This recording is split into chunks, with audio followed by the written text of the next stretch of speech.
Now we're going to be talking about this American Indian business, right? We're going to talk indigenous American Indian business. We're going to talk about the United States from early times when they was doing business together.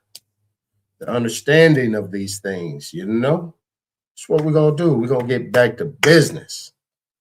All right.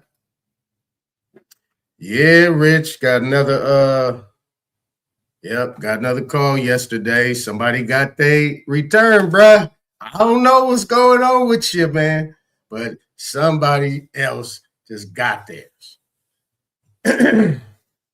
Don't know what to say. Who knows, man? What can you say? Still at it, though. Same process. All right. So, yeah, man.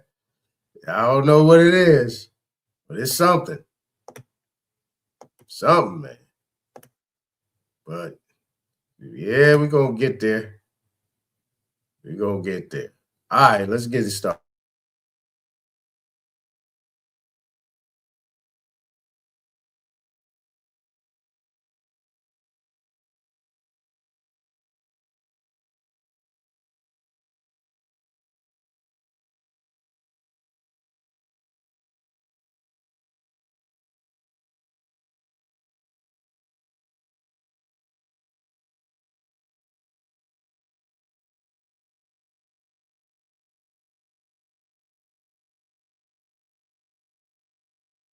So now if you stuck around this far, we're going to give you the cheat code.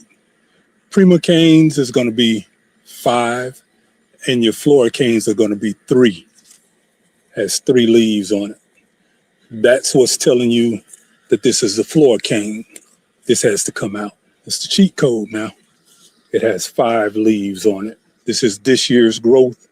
This is the prima cane. This is what will produce your new berries going into the new season. You want to take it all the way down into the brown, tip that, just cut it off. And just like with our suckers, you're going to get those shoots to come out of this between the leaf nodes. And this is what they're going to look like. They're going to start pushing out on all of those leaf nodes. And that's going to give you twice as many berries. So this is why we tip. This is tall as this is going to get because we took the tip off of it, but it's going to get wide and bushy. So now if you stuck around this far, we're going to give you the cheat code. Prima canes is going to be 5, and your flora canes are going to be 3.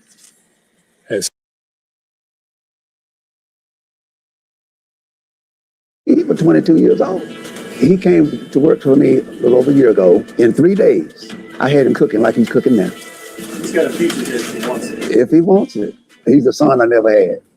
He's my main man. Him and Eric. I got another man been with me over 23 years. It's not really like a job place. It's more like a family. God has blessed me with some good employees. We have a reputation for our half and half. The tea and the lemonade. It caught on quick. Believe it or not, my daughter Erica and my guy that's been with me over 23 years, they came up with that. I've always been attached to the store ever since my dad got the store in '98. It's definitely been a blessing to our family. She's the person that God put in my place to look after me. She means everything to me. You're here to figure out some of the secrets of the business. I am. He still won't give it to me. She'll be doing all this hard work. Anybody can do what I do. Everybody can't do what you do.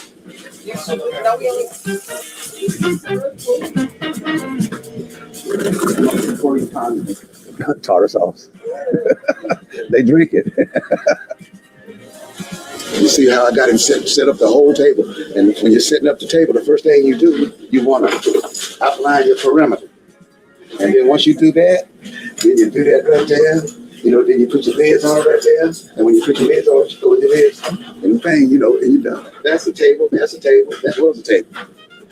When I was younger, I got in trouble and I had 2 choices.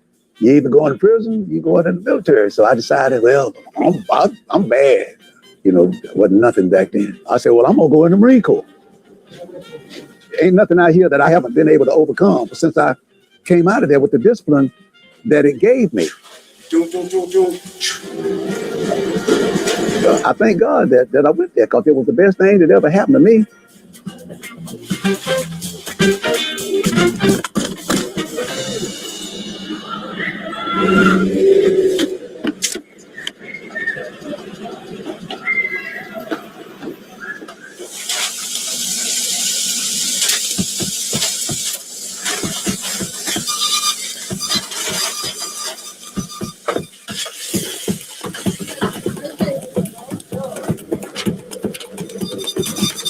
Order number 7007.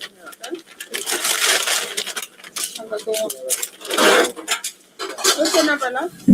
That was the first sandwich of the day.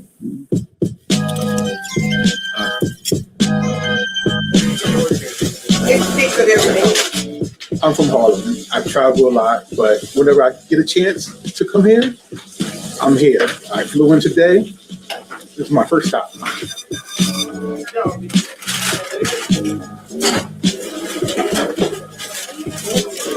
Everything from Famous Fish always been good since I've been like this high right here. I come from Staten Island. Sometimes it takes me 2.5 hours. For 22.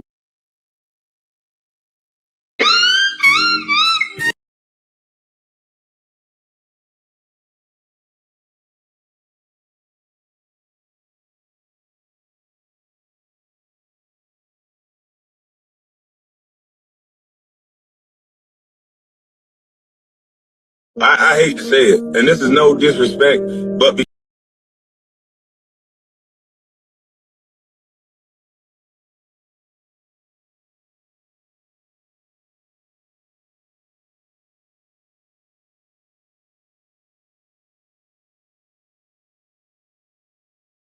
because I played with the two GOATs, MJ not my fucking friend. If I was to say LeBron the GOAT and MJ ain't shit, based on all the stories y'all said that MJ slapped me in the back of the head and treated me like shit and all this and all that, I should be the first person saying MJ is not the GOAT.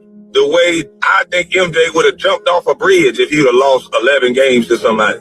Kobe would have beat up his teammates if he'd have lost 3 games, 5 games to somebody. Like, it's just a different animal. It's a different level. And I would be wrong. I would be a flat out liar to be around and share the locker room with those two men and then to see LeBron and say that he's that. He's not that. I don't care about the accolades. He is not on the same level as Kobe Bryant and Michael Jordan. End of discussion. And I think this is what sets MJ and Kobe aside from LeBron. But I thought they said that this man was the king. And we all know the saying, heavy is the head that wears the crown. Not heavy is the head is the motherfucker who played with outside the nigga who wear the crown. No, heavy is the head who wears the crown. That means the burden and the blame goes on the motherfucker that's running around here calling himself a king. Y'all need to stop calling this man the GOAT.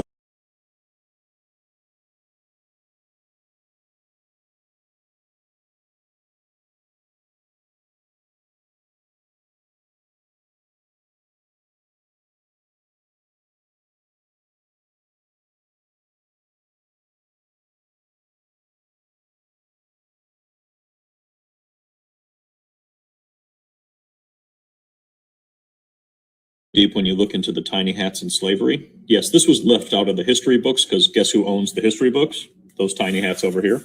And when we look at who owned all the slaves and were the slave traders and the auctioneers, tiny hats. And who owned the newspapers, tiny hats. And then who also created the division?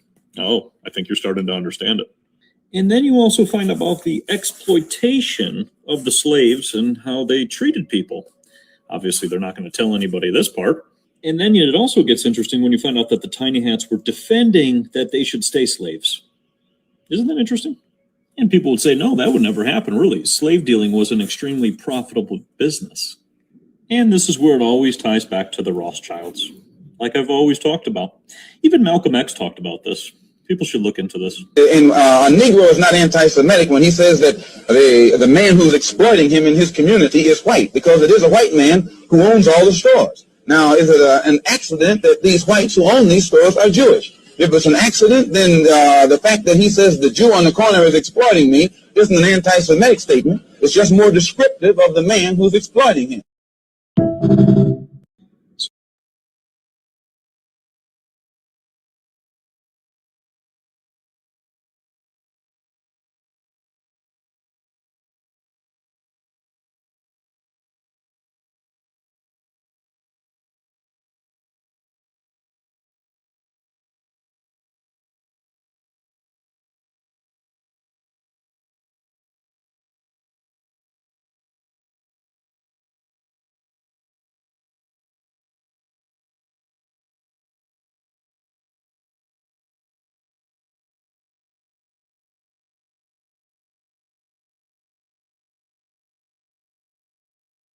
Now,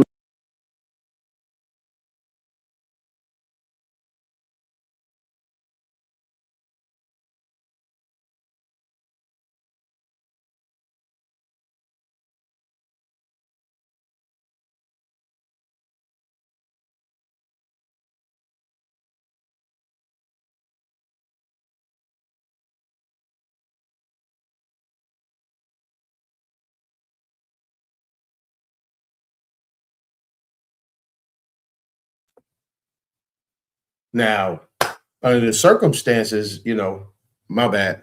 I just had to pause that real quick. But under the circumstances, the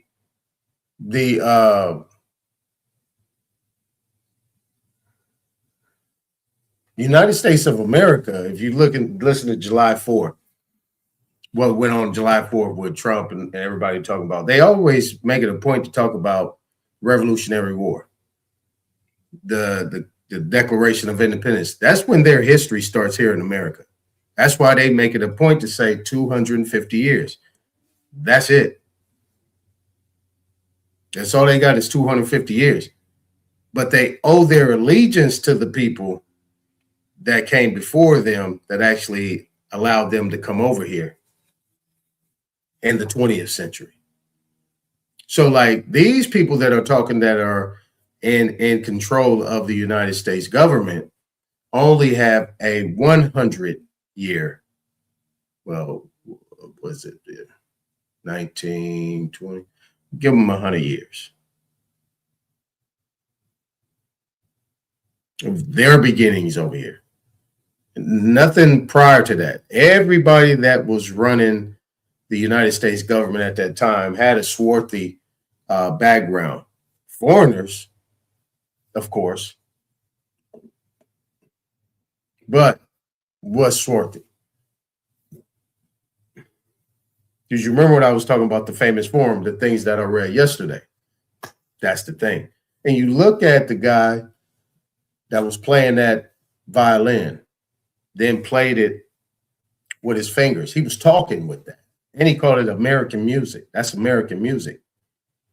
See, that they knew what was going on, but it was just a matter of fact. It wasn't all this extra media stuff and, all the gaslighting and the social media and making it into some term of, I should say, in a form of being proud. That's just what they did during that time. It wasn't nothing to talk about. People say, well, people didn't say nothing. There was nothing to talk about. What did you hear growing up? What did you see? How did you eat? What was the surroundings? The surroundings was bottom line, it's American culture. It's American way of life. It's nothing really to talk about. But now that we got more of an inference on people trying to make a point about something or just outright lying about history and trying to really make something out of nothing, really. We got to pretty much put it in its place. This is why we do what we do. This is social media. Put it in its place. I want to remind people, especially younger people at that time, what was going on back then. Like people like Paul Robeson. I mean, a lot of people talk about Malcolm X and Martin Luther King. People don't know who Paul Robeson is. He was a star football player, an actor, traveler, an actor. He was everything. I mean, you could hear what he was talking about. He played Othello. That was the movie. That was that movie, that play they had about the Moors. He was a Moor. They called him a Moor in Othello. So now, when we look at the other one, right? I'm just going to sum up these that we just listened to. You got the people, that brother that in Harlem, they got a distinct look. That distinct look I mean, even that guy, that Sonetta, he looks like him. They have that. Them people from Harlem have his distinct look. They not from nowhere else. I mean, you know, it's like the reason why I play the Wu-Tang, like you from California, you playing that East Coast music because Wu-Tang know who they are. And it's in their music. They talk about the Indian shit all the time. People just don't comprehend what they're saying. But they're talking about something. They're talking about something. See, in the Jews and Negroes, I showed you the South Carolina document when they're actually showing, right? They're actually showing Jews and Negroes. So we know who the Jews are. Those are a part of those free white persons who was connected to the Moors that came over here during the expulsion, right? From the 1492s, 1500s, 1600s, 1700s. Those different waves of people, the Moors, the Sephardums. Really, they weren't called Jews. They were Sephardums, Ladinos. Well, people say now Latinos, but they was Ladinos, but it was a different type. It ain't the Latinos that you think you're seeing today. These people were swarthy. And then you had these Huguenots, right? These people were supposed to say they came from France, these French Huguenots. Iberia, France, Portugal, all these areas that you could even you're talking about the Sicilians. All that was a part of one big family group that ended up being the Moors and the expulsion.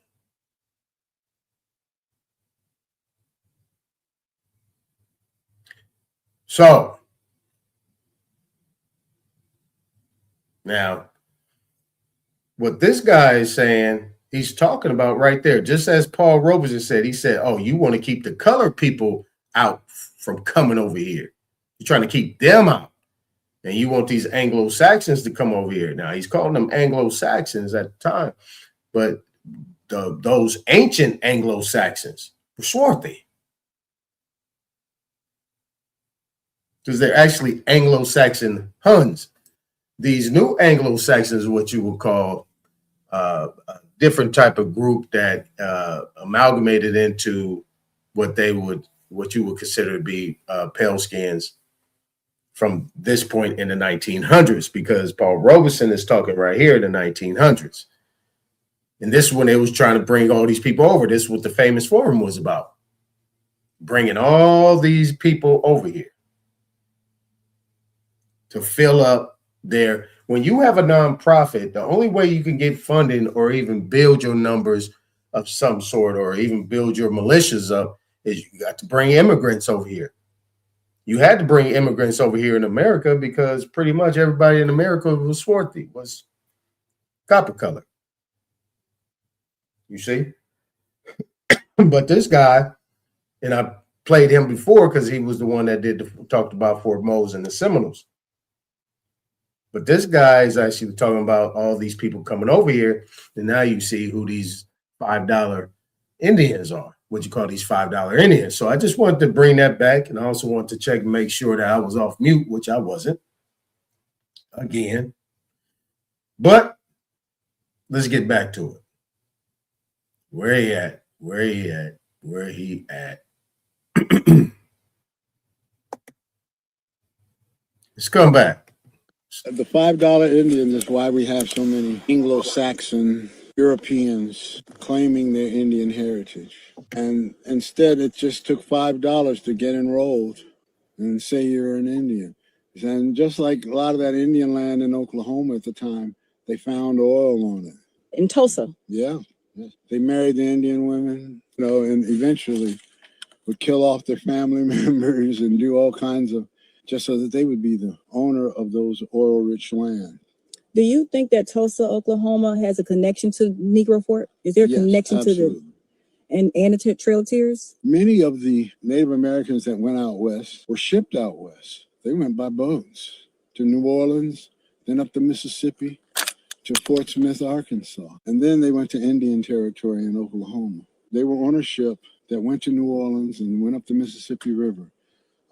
There was a tragedy on one of the ships. I want to say it was a steamship carrying over 400 Native people. It was Lucy Walker was the name of the ship, and it sank, killing as many people that died out here at the fort. But they all came from Florida. As Andrew Jackson became president, it was his goal to remove these Native people from here. And when they removed them, they wanted to call the black people their slaves. But before that, they were not slaves of the tribe. Who was calling them their slaves? The government, federal government. They would say that if they were black, they were the Indian slave, they were the Indians' property, and that literally they got compensated for their blacks who went out west with them. Just like if they left cattle back here in Florida, they compensated them for their cattle, and then they compensated the natives for having slaves. And that broke the system down. The tribal system was against it. Chief Francis the Prophet, he wanted the tribe to unify with black people. He was a black man. So his whole thing was unification. There had to be strength to even have this Seminole War between blacks and Native Americans. They wanted that union to stick, and they wanted that bond that we have today, that have produced myself and produced you and other people through an approved tribal marriage. And usually the women married a very strong black man who was given land by the tribe just outside of the tribal village so that they could protect the village. They realized that these black soldiers, former Marines, had skills with weaponry. They also had maritime skills. They knew how to, circumnavigate the Gulf with using stars and everything.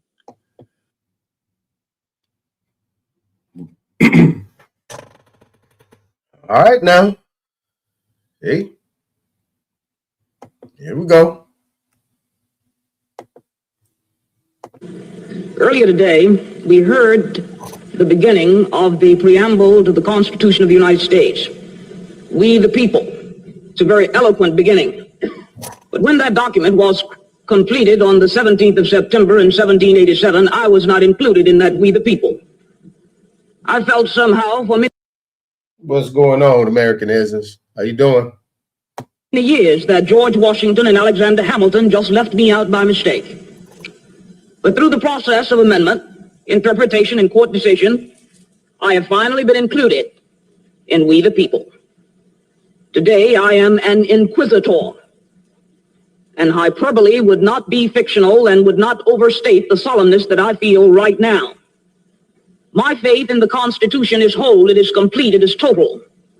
And I am not going to sit here and be an idle spectator to the diminution, the subversion, the destruction of the Constitution. Who can so properly be the inquisitors for the nation as the representatives of the nation themselves?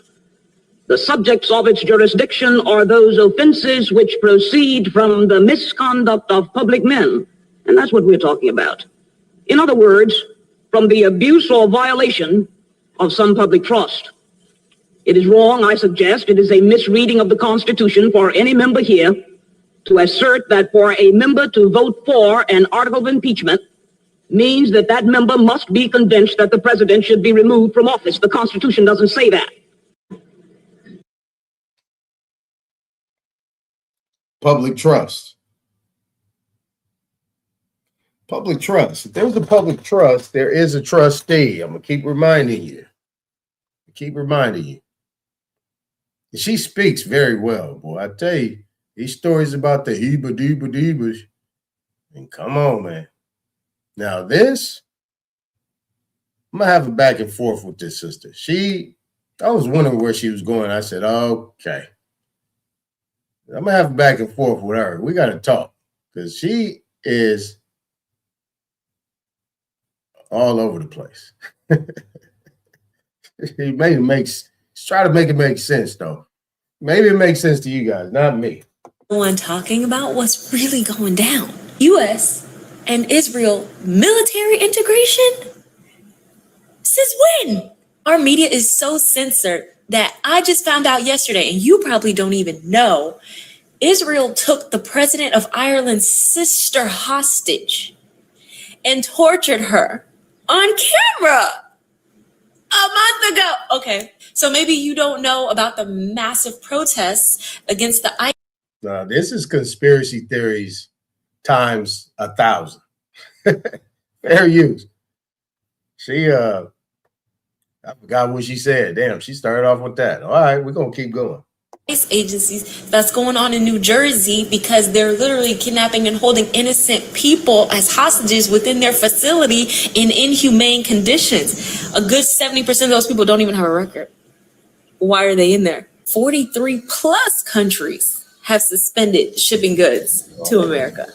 43 plus. People from foreign nations are flying into our country and not being allowed access, even with all 100% perfect and accurate documentation. And the underage girls that are being detained in these ICE facilities are somehow turning up pregnant.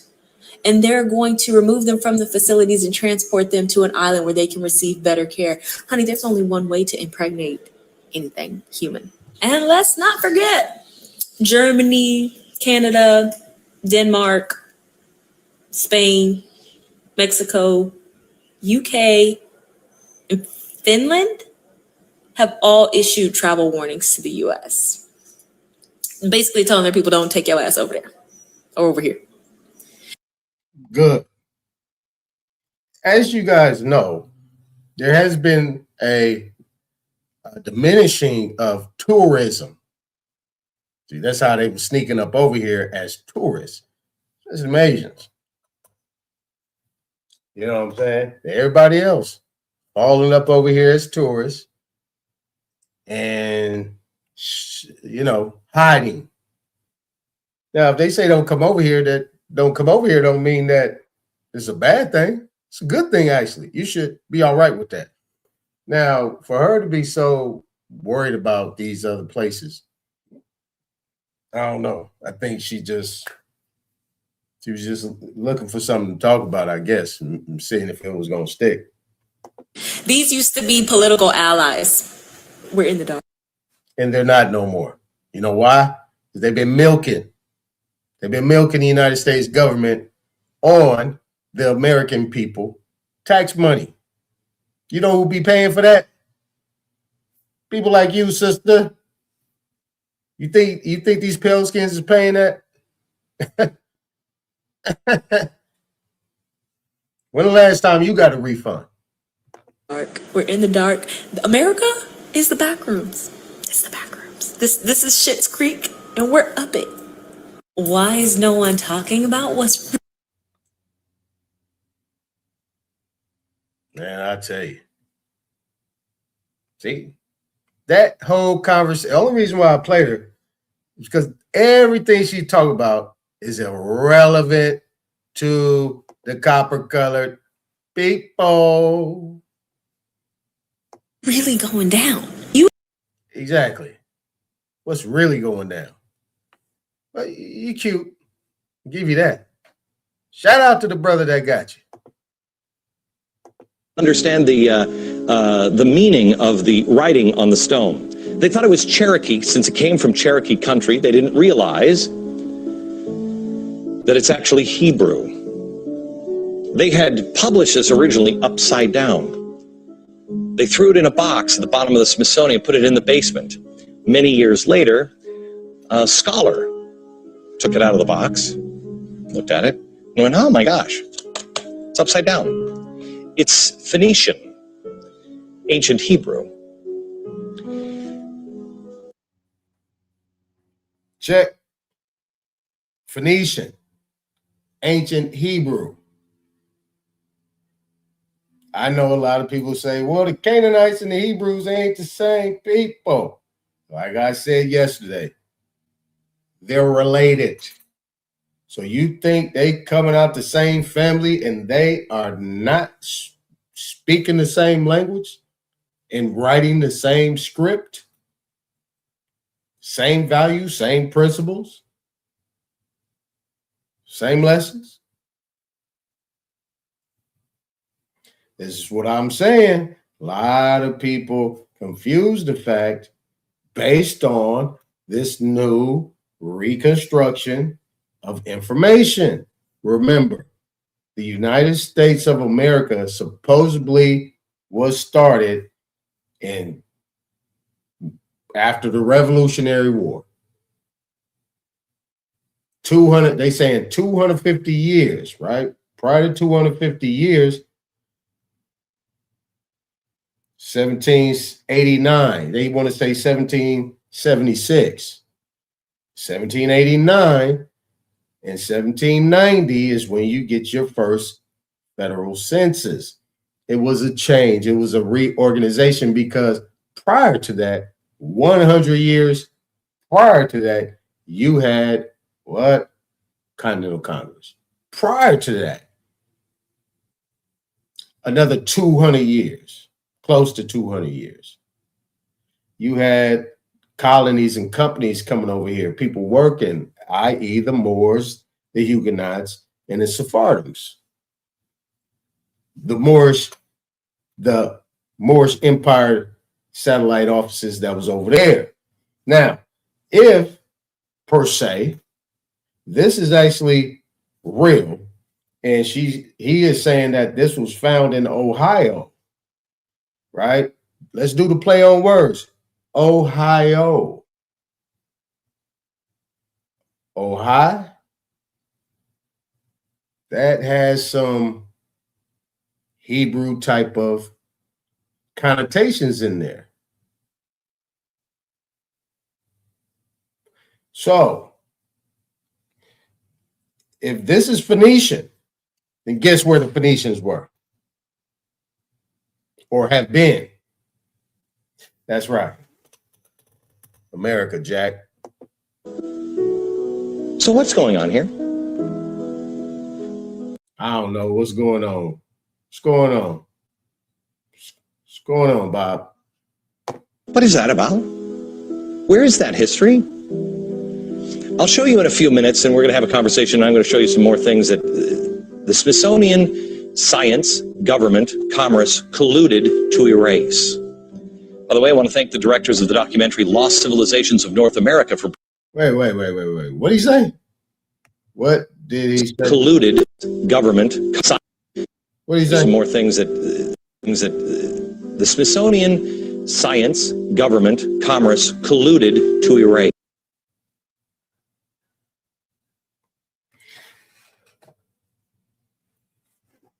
Okay. Now, you have the Smithsonian, government, science, and you hear a lot of people, if you hear a lot of people in these debates and these people that be talking on here, especially these brothers and sisters, you know, when they, on the Pan-African stuff, you know, this out of Africa theory and the monkey bones and the, you know, the Calvinistic type of ideology, the what is it called? Margaret Sanger, eugenics, the survival of the fittest. But I like to call it these plenary doctrines, right? These plenary doctrines, these doctrines of discovery. That's why I say the Reconstruction. And we just listened to the brother that's in Florida that talked about these things as well in regards to the movement to Oklahoma and some of these people going. But nevertheless, I'm going to leave him alone on that. But this information, now people want to say that right there, some people say that's fake. But if you look at this pale skin, right, who is part of that, right, who should be grateful to be in America based on that famous forum that brought a lot of them people over here, Operation Paperclip and all the other things that they did, you should be grateful and keep his mouth shut. But he's not. He sounds a little bit perturbed, if I could use one of their words, kind of perturbed here. Where's all this coming from? Why wasn't I told? You told me that I was the great white hope, and I fell for it. Hook, line, and sink. Now you telling me that these Phoenicians and this Hebrews and all these people, we know these people is black. Swarthy, copper colored, of the darker tone. Wait a minute. Wait a minute. By the way, I want to thank the directors of the documentary Lost Civilizations of North America for bringing these stories to my attention. I was blown away. To find more, visit the website lostcivilizationdvd.com. Here's the thing we should be asking ourselves. I don't know the story of these. Do you know that? Did you know that? Do you live in Ohio and did you know that? He said, did you know that?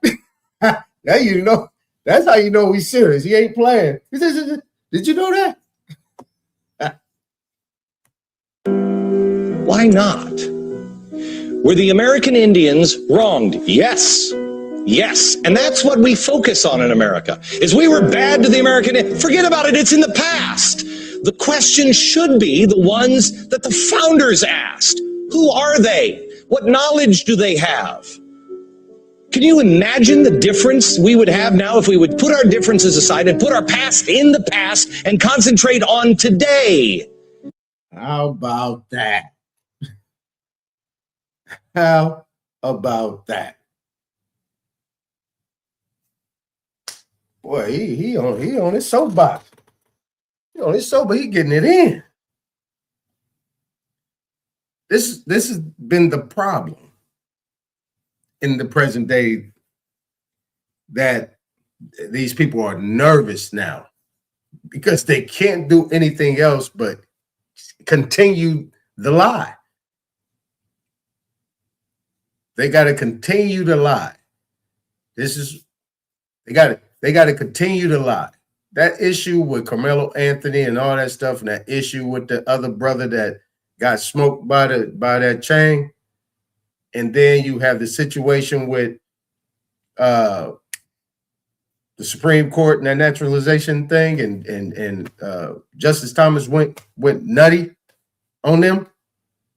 Like, are y'all really gonna keep doing this? Everything is out, but y'all gonna still shit. What they doing? They said they're gonna die on their sword. You better believe it. They are not giving in. They are going to keep that lie under any circumstances, by all means necessary. They're going to keep this going. And say, let's learn from each other. What do you have? What is that? What is that? When we come back, I'm going to be joined by Peter Lilback, who is, I've told you before, is one of my favorite authors. He's going to talk to me a little bit about the founders here. And I'm also going to show you some documents that show how that history has been erased. Next. This is the Smithsonian Annual Report. You want to watch this little last part again? When he walked away, he is disgusted. He is literally disgusted. Let's go back just a little bit. Has been erased. History has been erased. Next. Authors. He's going to talk to me a little bit about the founders here. And I'm also going to show you some documents that show how that history has been erased. Next. This is the Smithsonian. He is disgusted. Yeah, as you should be. I mean, it's good that you are. You know what I'm saying? I know some of y'all is decent. I know. Some of y'all decent, but don't matter. Ain't nothing you can do about it. You have absolutely no power. But the only thing you can say, only thing you can run is your mouth, man. Continue.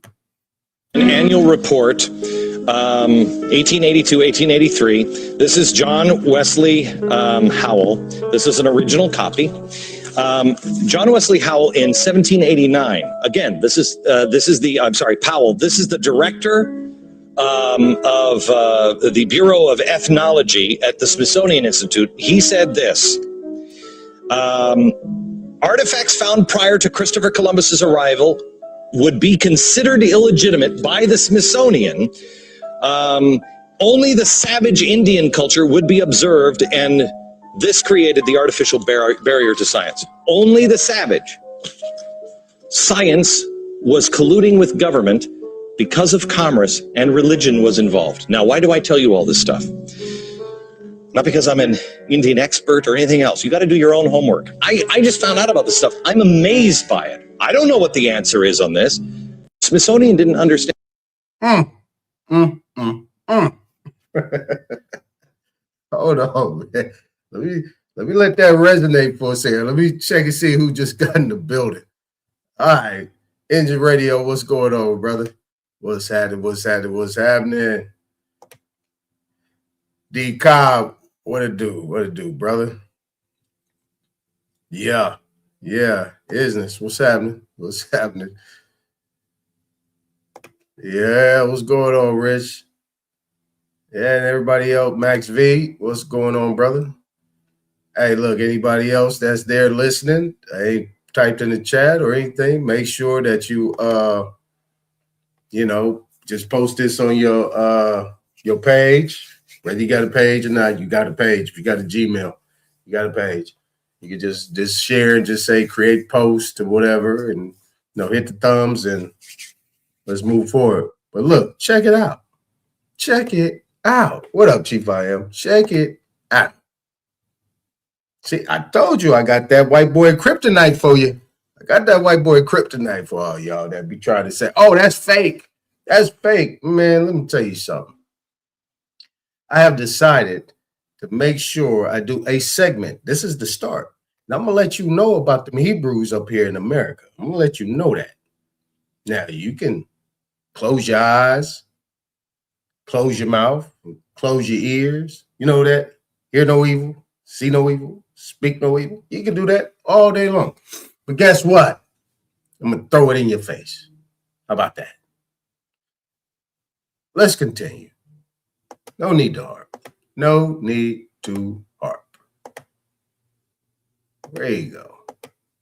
Popular apprehension about racial equality, Northern Democrats took an old fear, racial interbreeding, and coined a new word, miscegenation. But fear of racial mixing was outweighed by desire for military victory. Returned fugitives could expect no quarter. Faced with this injustice, the aspiring presidential candidate from Illinois, Abraham Lincoln, was a model of political diplomacy. I confess I hate to see the poor creatures hunted down, he said, but I bite my lip and say nothing. In the state of Illinois, this was a sensible strategy. Blacks were not liked there. The state had barred their further settlement in 1853. Lincoln told white northern audiences that blacks would never be their equal. He told free blacks that they would be better off leaving for Haiti or Africa. There is an unwillingness on the part of our people for you free colored people to remain among us, he told them in 1860. Now, what does that sound like? Every time that they talk about this type of stuff in this context, have you noticed it's always somebody with a so-called British accent? They always try to make it sound so eloquent and dramatic and theatrical. Everything she said is a lie upon a lie upon a lie. It's a falsehood. Those titles did not exist at that time. They didn't exist. Now, the other thing is what she did is she posted a picture that is not true, because if you look at the memoirs of certain people that knew Abraham Lincoln, they said that dude was about 6'4", dark skin, gray eyes, slender. Another thing they didn't say is that the fact that he was a lawyer. Yeah, a lawyer as president. Not supposed to happen. Dred Scott was in some respects a normal slave. He was a runaway who had been caught. He was a married... He's a runaway that had been caught that dresses like this. They put the picture in front of your face and then tell a story behind it, right? But the key thing here is politics and Jim Crow. Politics and Jim Crow. Remember plenary doctrine, right? Plenary. It's a key word. How they were manipulating these stories later. So they were taking all these things they knew nothing about and turned it in a theatrical play. And then figure that you can bring somebody over here or have somebody talk that has like a funny British accent to be sounding cute or whatever, to give it some type of teeth. I mean, it's just like you watching the soccer. You know what I'm saying? The person that's doing the main, that's on the lead, has a British accent, giving it some foreign type of connotation when we know that the Mayans and the Olmecs played this game way before. You want me to show you? All right. Married man whose wife had been sold to another master. But in one respect, he was very different. For 28 years, Scott had lived with his master in the free North. Abolitionists saw an opportunity in this, not only to free... Now, if you look right here, black ain't there. A colored man. A colored man. And beneath this, it says right here, argument of Montgomery Blair of counsel for the plaintiff in heir. We're going to take some time one of these days and we're going to spend a whole segment on this case. I'm just waiting. A lot of people like to talk about that. They think you got to figure it out. But once I feel like it, I'll get to it. Free Scott, but to strike a blow against all slavery. The case reached Chief Justice Roger Taney, ominously for Scott, a slaveholder himself. Look at that. Not only did Taney deny Scott his freedom, he contested his right to be in a U.S. court at all. Even emancipated blacks were beings of an inferior order, altogether unfit to associate with the white race. So far inferior that they have no rights a white man is bound to respect.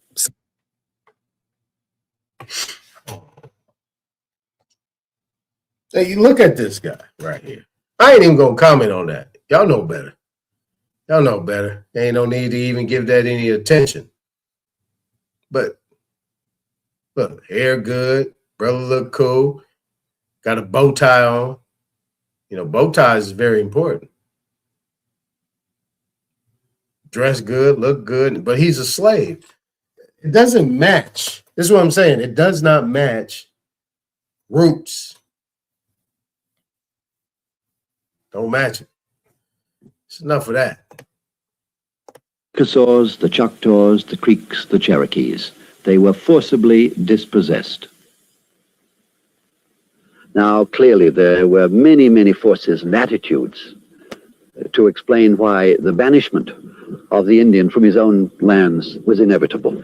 But this was one, a very powerful force, though a harmless-looking thing. This is cotton, young cotton, 3 weeks away from full bloom. When the southern pioneers broke through the mountains and came into these flat lands and the Mississippi Delta beyond, they saw what they wanted their West to look like, an empire of cotton, not a campground for Indian tribes. So the great cotton states, Mississippi, Alabama, Georgia, they outlawed the tribal kingdoms. And in 1830... What did he say? I thought he said tribal kingdoms. Let's see if I'm correct. Let's just check. Let's check here. Let's check. Not a campground for Indian tribes. So the great cotton states, Mississippi, Alabama, Georgia, they the great cotton states. So that means cotton is being grown already. Go back again. A campground for Indian tribes. So the great cotton states, Mississippi, Alabama, Georgia, they outlawed the tribal kingdoms. And in 1830, Andrew Jackson, who was then president, they outlawed the tribal kingdoms. So if you got a kingdom, that means you're doing big things. If you got a kingdom, that means you got a king. Correct? Correct. pushed a bill through Congress ordering that all the Indian tribes pushed a bill through Congress. See? Plenary. Pushed a bill through Congress. Right? Declarations.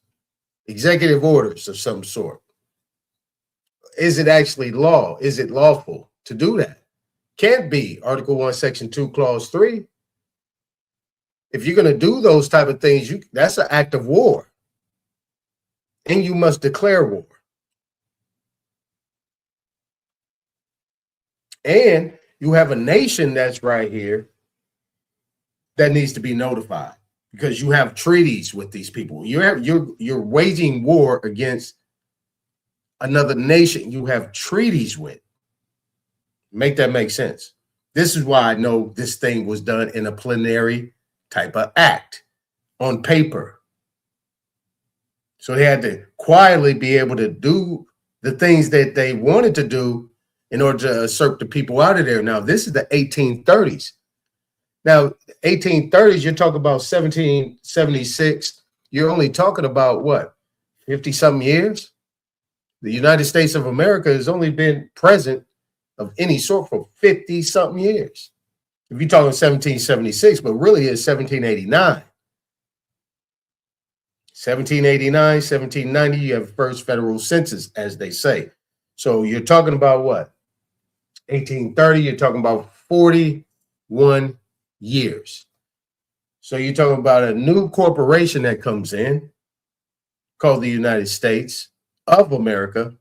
Well, really, it was supposed to be these United States for America, right? As we saw the sister say earlier that did her thing over here. Where's she at? Where's she at? Where's she at?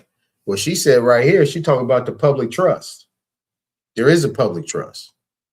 The other thing that I showed was the fact that George Washington was not anything but a trustee, administrative trustee.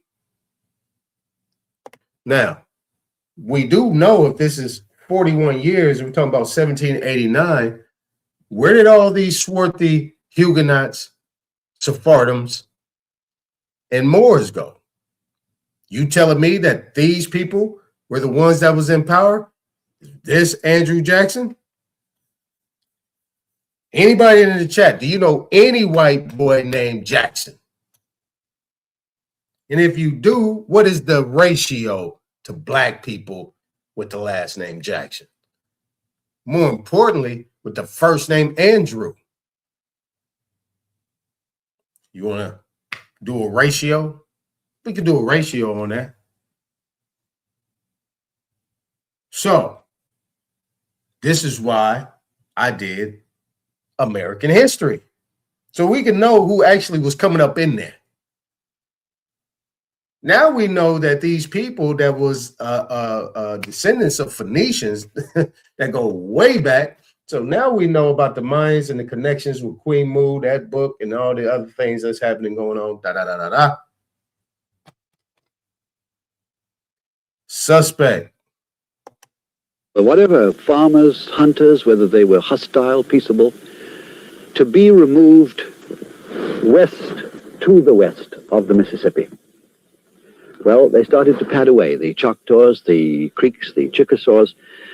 There was a brave pause when the Cherokee appealed to the Supreme Court, and Chief Justice Marshall ruled they were right. There was no constitutional right to remove them from their ancestral lands. President Jackson said this decision is, and I quote, too preposterous. And in one of the most shameless and possibly the most arbitrary act of an American president, He simply ignored the Supreme Court, and he said to the army, get him out.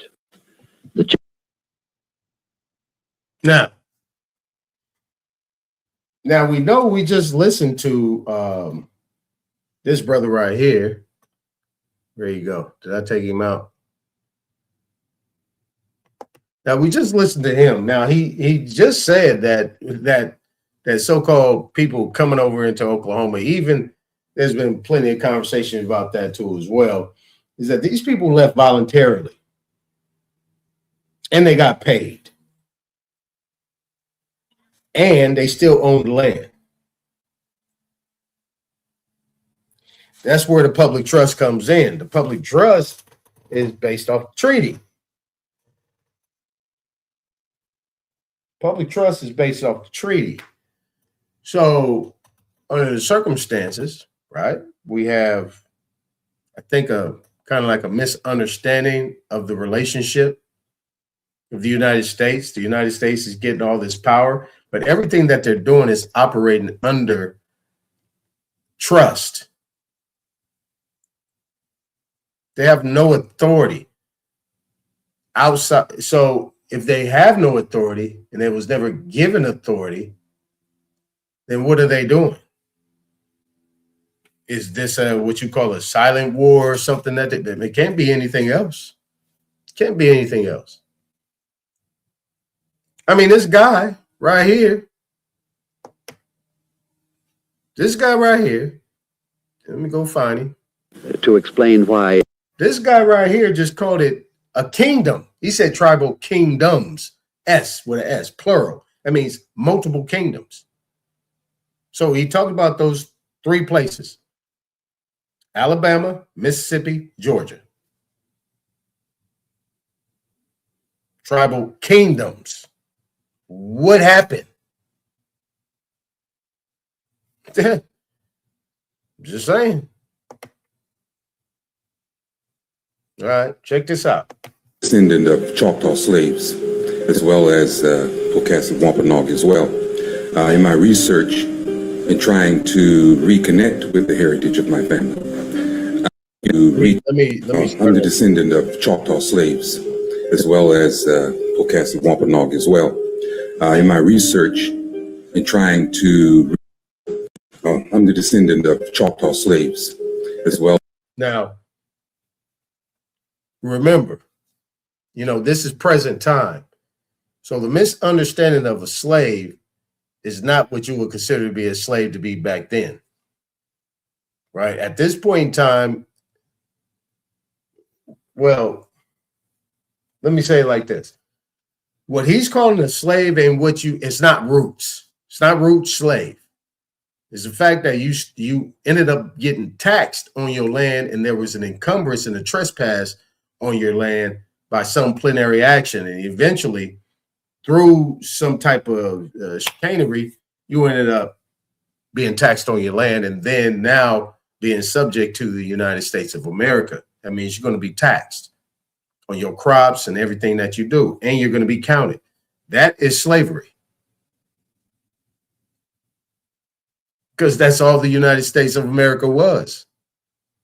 It's all it was built off of. As Pocasset Wampanoag as well. In my research, in trying to reconnect with the heritage of my family, I had to go through a number of records. Now, he mentioned Wampanoag. You remember Paul Cuffey? It's Wampanoag.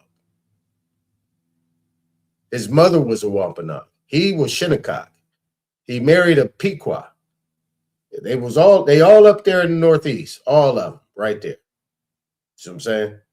So they all in that circle. So you know what he's talking about. And what I found within my family on the Choctaw side is that we had a lot of names that we considered at that time Christian names. We didn't realize what the importance of them were. When I came along in the Black movement and joined the Black movement, we had this move to take on Pan-African names. And my great-grandmothers, on both sides, on my mother's side and on my father's side. Now, listen closely. I'm going to play it again, but I want you guys to listen closely because he said Christian names. And then he said in the Pan-African movement, they was always, all of them was encouraged to change their names. As you know what I'm saying? Ra'um Nefer, and you got anyway, let me stop. Let me go ahead and play it. We're very upset about it. And I said, well, we're giving up these Christian names, this white man saying, we're not going to keep that stuff. I'm changing all my children's names to this, that, and the other. They said, well, no, you can't do that. And they really could not clearly explain it to me until I got to this point here, 30 years later. I'm doing my genealogical research, and I realized those names were the names of the ancestors that they had taken on. The reason they had taken on, and so to keep the... Whoa. You can't do that. You changing the bloodline. Let me tell you something. I was tripped off the fact that from my mom all the way about damn near 1700s, these cats kept the same names. The first name, I mean, you will find one in that group. And I'm telling you, Marion, Philip, William,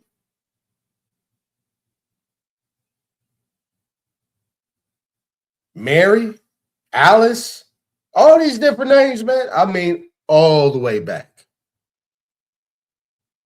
Crazy.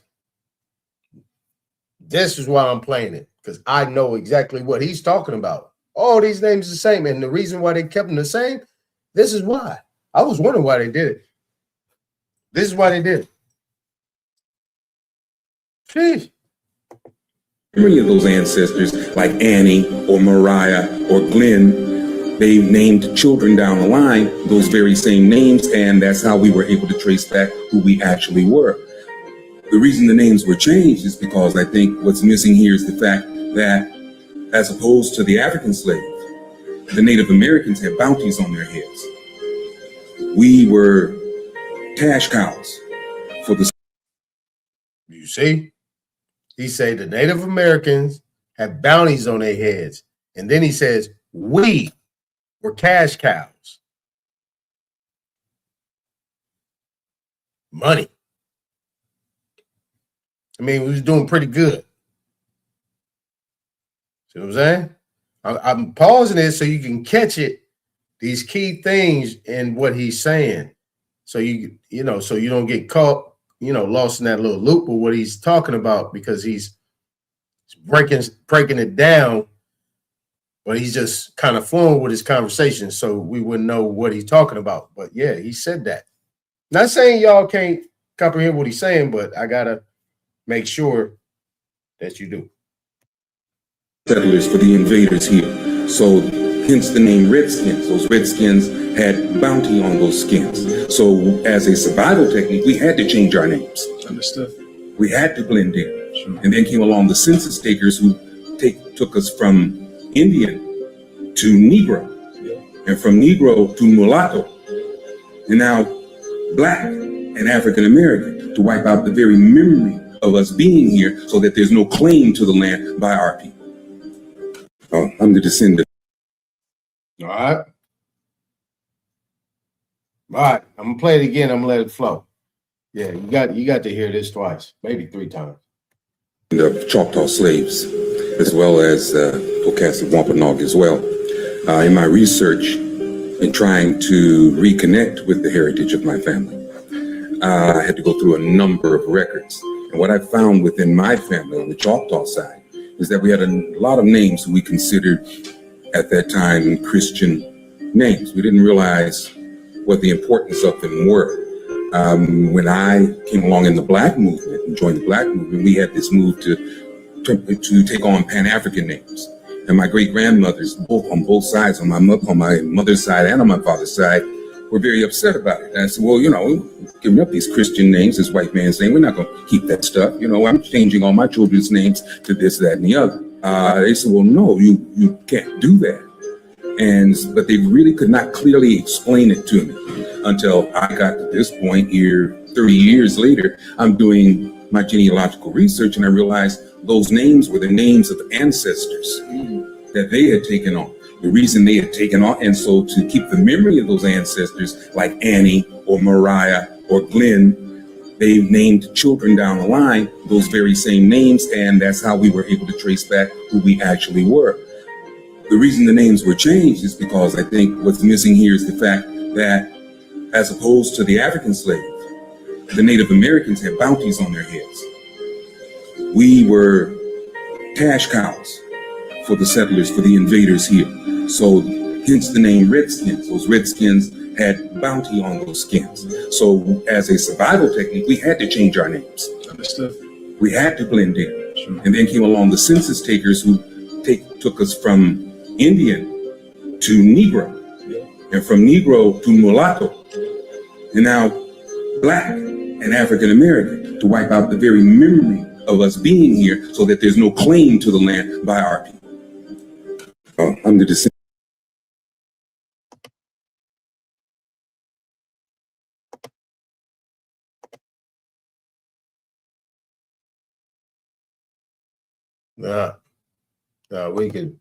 We could do without that.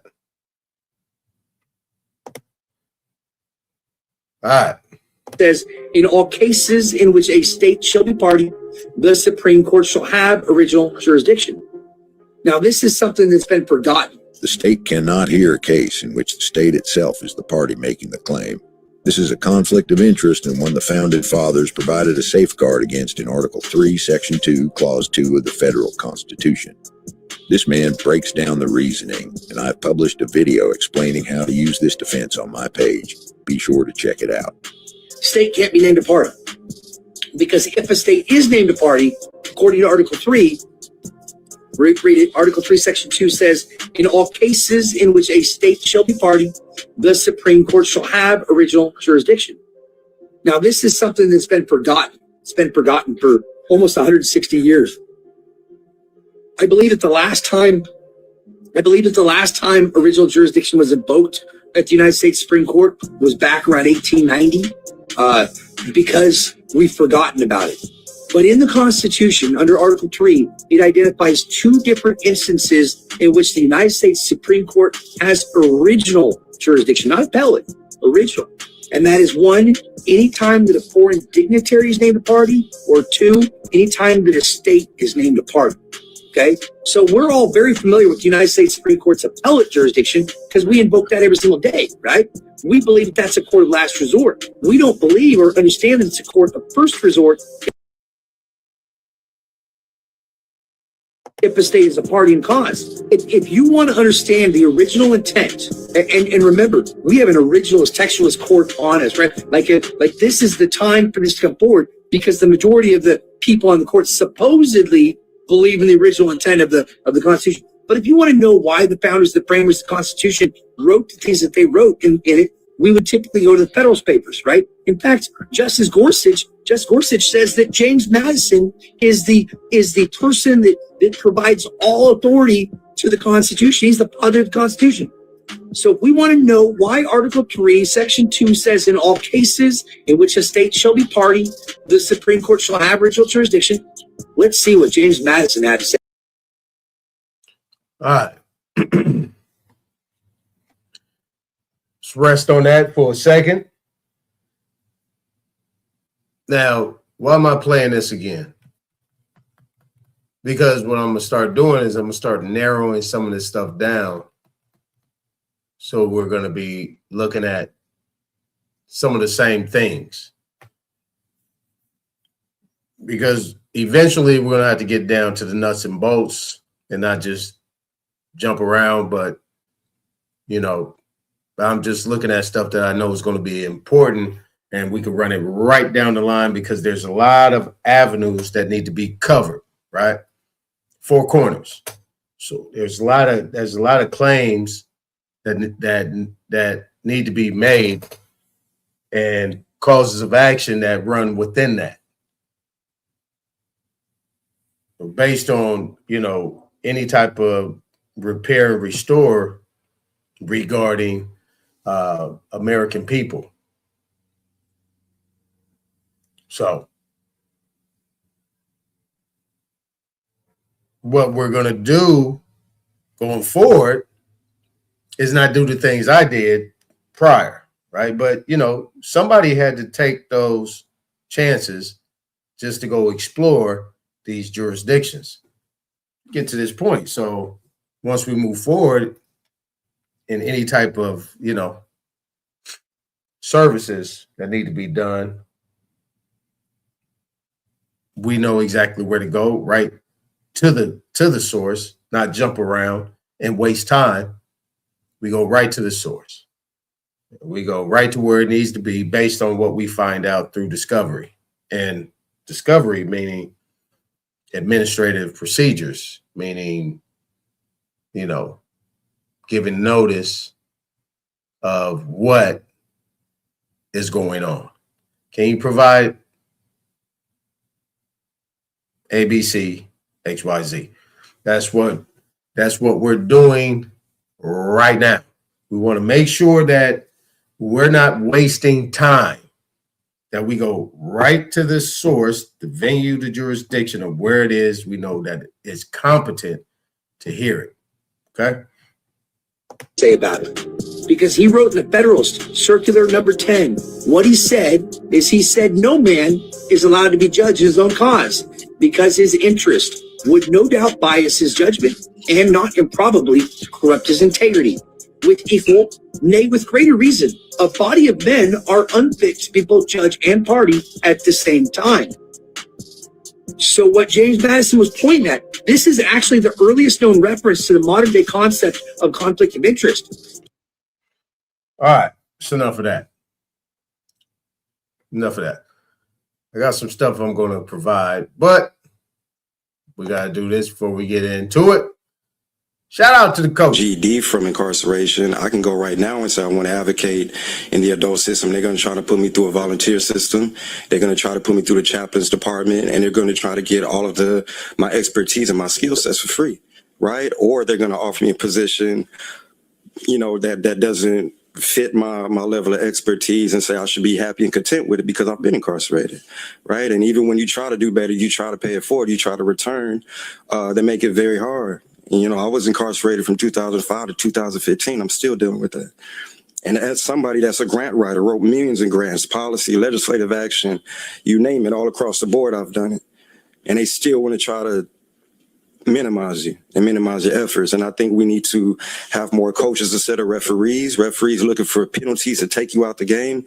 Coaches are people that keep you in the game and try to pour into you, right? Instead of these like this cookie cutter approach, thinking that everything works for everybody. We need individualized outcomes. We need people to be hands-on and pay attention. And just stop throwing this to the side and then we repeat, and then say, what's wrong with them? That don't make sense.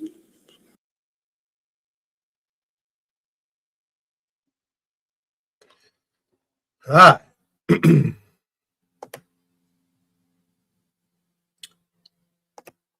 Now,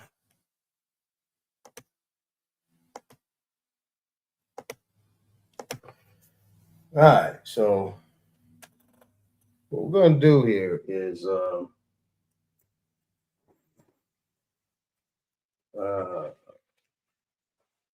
get into the nuts and bolts of the bill. Now, you heard a lot of these different things. Now, to sum up the string that I was showing, it's based off one thing.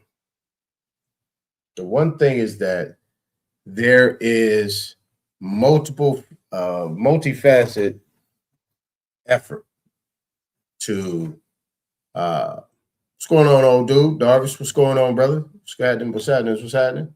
Old dude, Darvis. Yeah, what's going on? All right, so there's a multifaceted effort in order to manipulate the history. And what I utilize is, what you would call lawful legal terms or whatever that stand up in court. And the reason why, and that guy, that's that guy right there that just finished talking, he be on his thing, right? He really is on his thing regarding the Supreme Court and these lower courts, these inferior courts, and what they're doing. Now, there's few things that that are present. All right, one is what you call prima facie evidence, right? I can put something on paper, submit it to the court, and to them that'll be prima facie evidence. It's simple. In criminal, they call it probable cause, right? Based on a presumption and an assumption. Number two is a misrepresentation of material facts, right? That prima facie then becomes a misrepresentation of material facts once a declaration comes behind it. Then you actually have suborning perjury.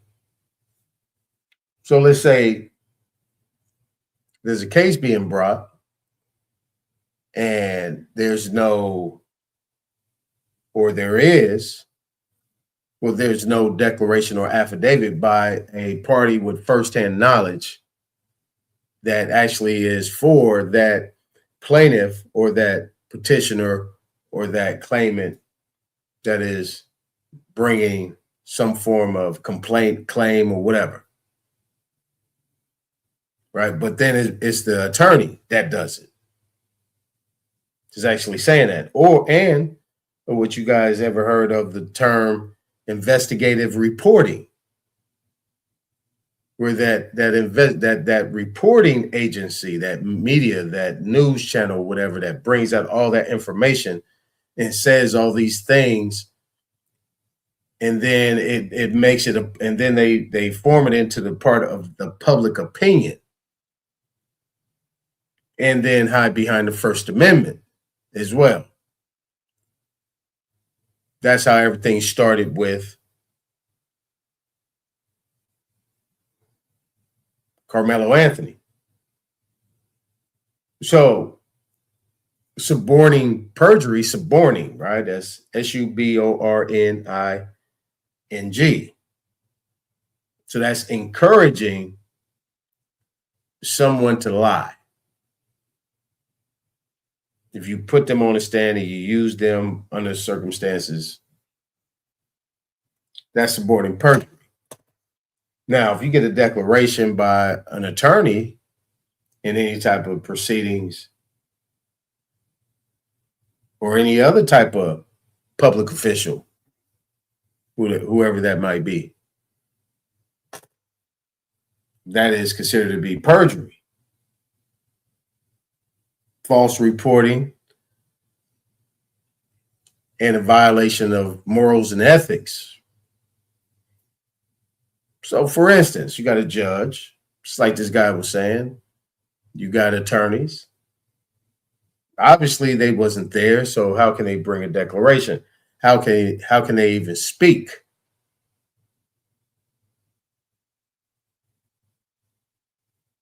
How can they even speak? They shouldn't even be talking.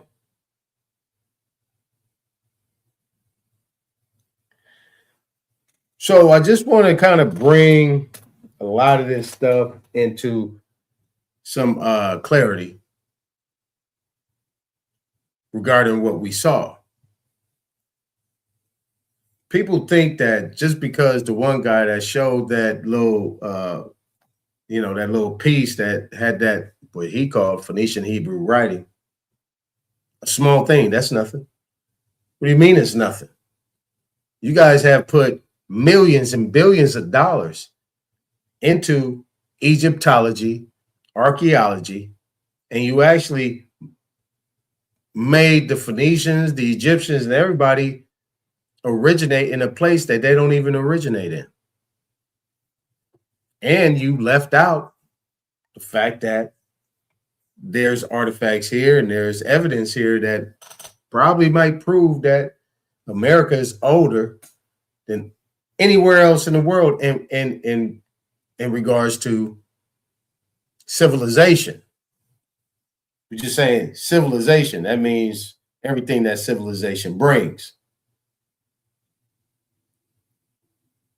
Then on top of that, you have the other guy that talked about the tribal kingdoms. He called them kingdoms. I don't know if that was a slip or what, but you saw that was in 72, 73. So they knew who they were talking to, right? They were pretty much talking to their own people, because usually our people really wasn't watching that. But they pretty much was talking to their group of people. Because these people who just got here, they probably only been here for maybe 50 years.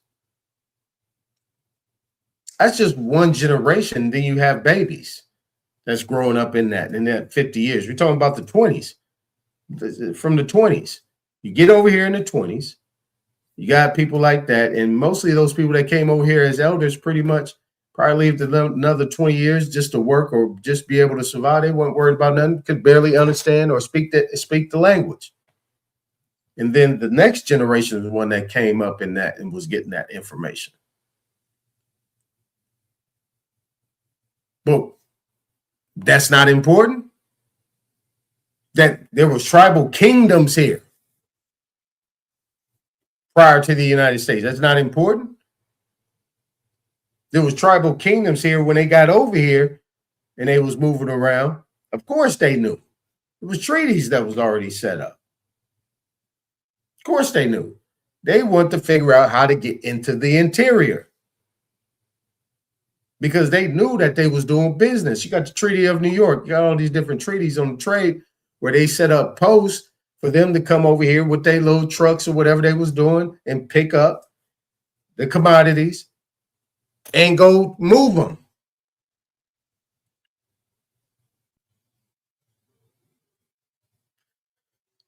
Now, when you look at it from that perspective, then you say, okay, well, should make sense. Should make sense. Now, we're on an hour and 54 minutes. I think I did pretty good so far. So we spent at least about an hour and 20 minutes because I played some music. Yeah, spent about an hour or something on there. That's pretty good. So what I'm going to do is I'm going to go ahead and share my screen. Let me come out of here real quick.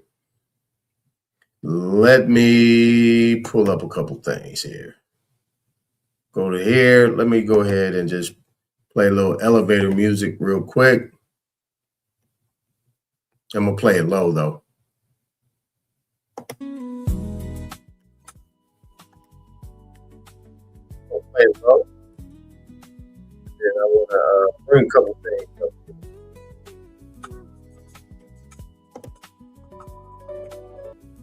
I know I will find it. All right, here we go. I just want to show you this one thing. Probably won't mean nothing to you. No, it won't mean nothing to you. I want to show you this one thing. Let's go with tire screen.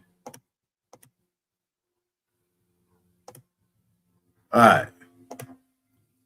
What I want to do first is just show you this. We're talking about the Indians, right? Now, this is an article. Let me make sure. Okay, I'm sharing. Am I sharing? Am I sharing? Yep.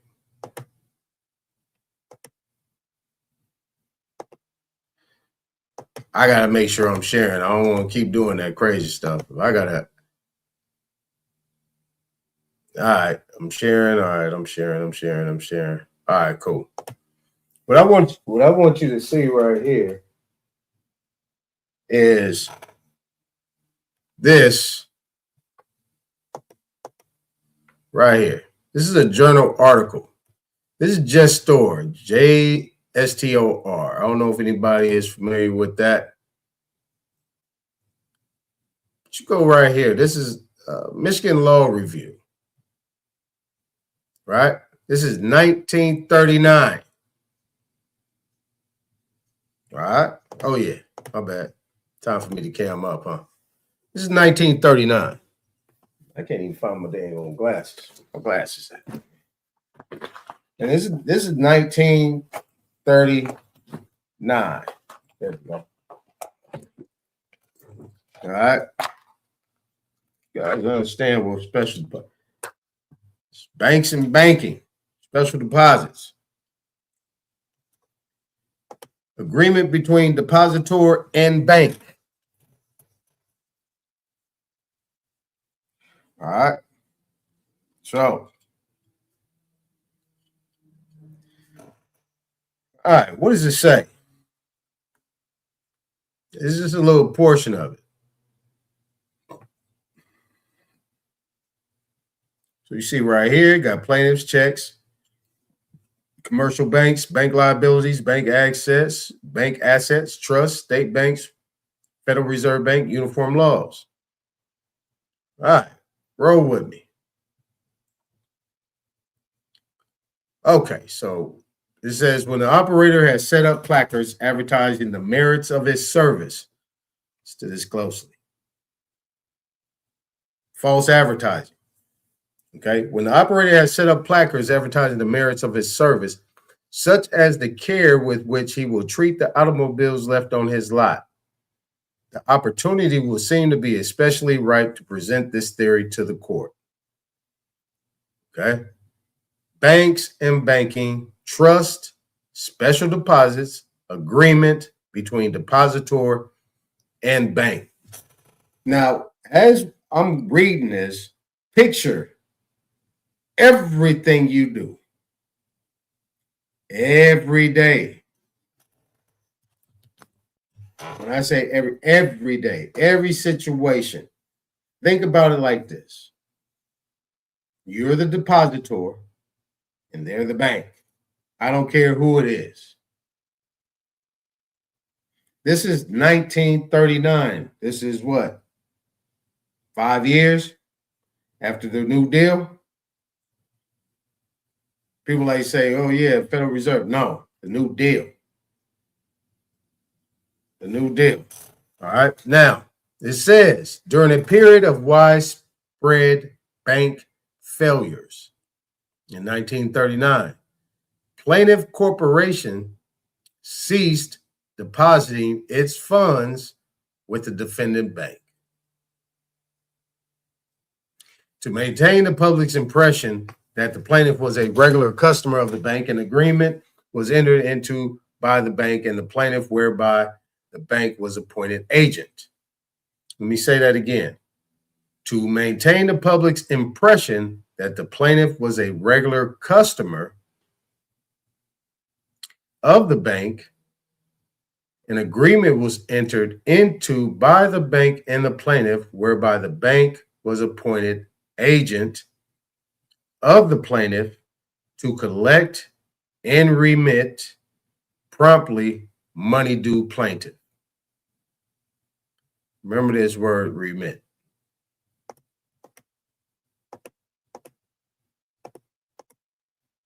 Come on, man, stop it. There we go. Branch offices of the plaintiff deposited money under this agreement to be transmitted to the plaintiff. When the bank failed with some of this money still in its hands, plaintiff sought to be allowed a preferred claim. Held, the deposit was a special one. One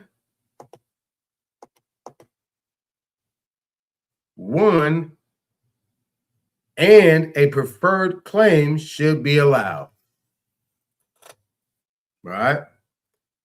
Held. The deposit was a special one and a preferred claim should be allowed. This is Union Electric Light and Power Company versus Cherokee National Bank of St. Louis. 1938. got two things going on here. Number one, special deposits. This is a case law dealing with that. Now, also, this is dealing with Union Electric Light and Power Company versus Cherokee National Bank. So did you guys know the Cherokees had national banks?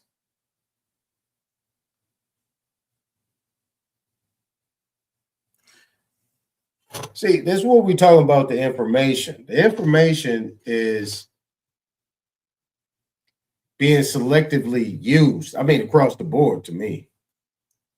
This is why my stuff be so extensive. I do it that way, and I can actually do all this stuff. Next thing you know, is 2.5, 3 hours on the presentation because it don't feel like that because there's a lot of stuff to cover.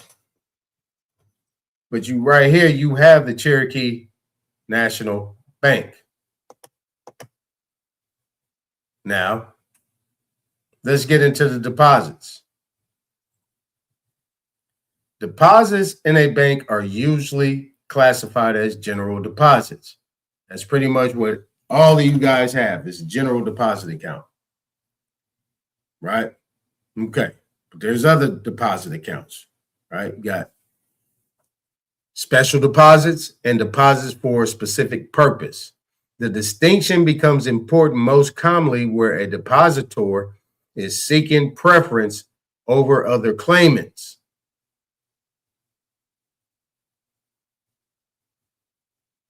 Who's these other claimants? Okay. All right. Now let me start all over again. The distinction becomes important. Now the distinction is between general, special, and specific purpose deposits. Okay. Now the distinction becomes important most commonly where a depositor is seeking preference over other claimants. In other claimants, these other claimants are other depositors.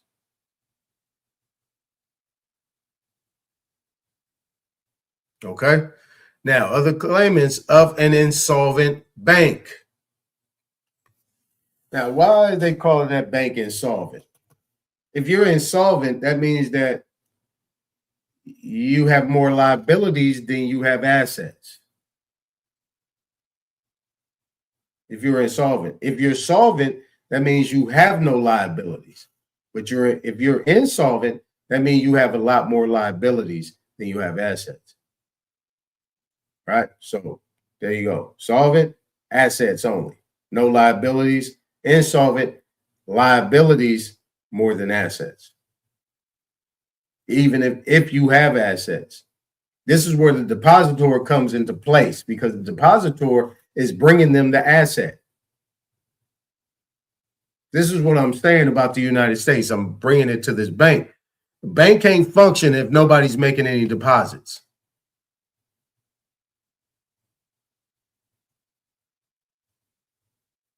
It's just like the brother said yesterday. He said, we can make you or we can break you.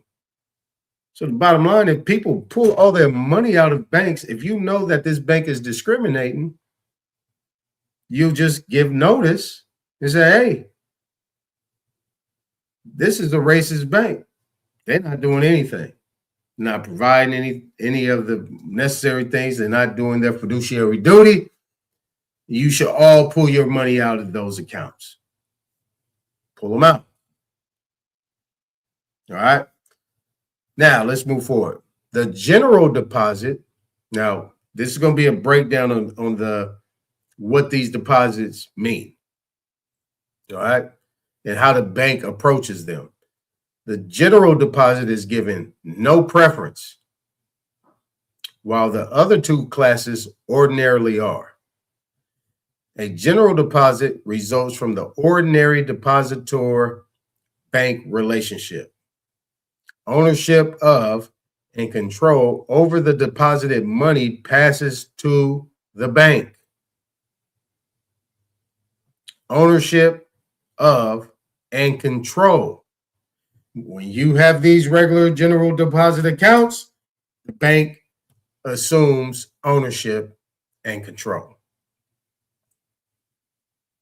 Okay. But it says then, but the depositor becomes a creditor of the bank. So when we look at it from this perspective, right? If you look at it from this perspective, you know that a creditor means somebody extending credit. A creditor is somebody extending credit. So even in this general deposits relationship, you're still a creditor of the bank. So that means your signature card, you depositing your money, you giving them your information, everything that they have, that's yours, social security number, date of birth, everything that you have, ID, all that stuff that they put into that little fold. You are a creditor. It is credit to the bank. Remember, it is credit to the bank.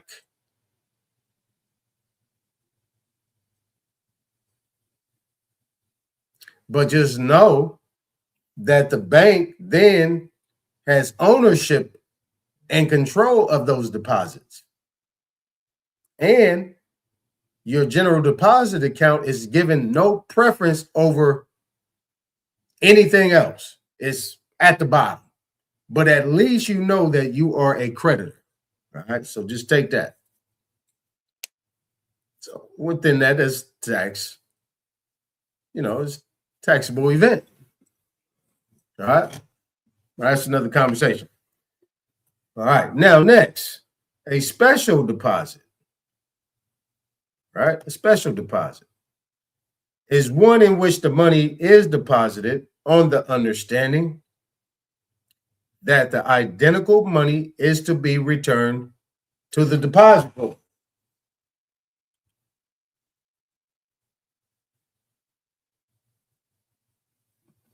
So now you see the difference. So a special deposit account is one in which the money is deposited on the understanding. So that means the bank understands or stands under this actual thing that the identical money is to be returned to the depositor. Versus in the general deposit, the bank has ownership and control over the deposited money.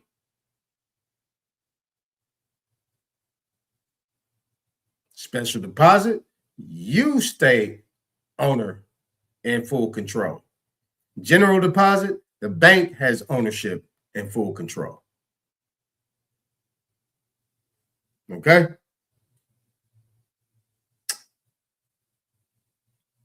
Now, a deposit for a specific purpose, as the term indicates, results when a deposit is made to be used only for a designated purpose. It is often held that the exact money deposited need not be safe deposit box liable for valuables which disappeared from the box. Let me read that again. It is often held that the exact money deposited need not be safe deposit box liable for values which disappeared from the box.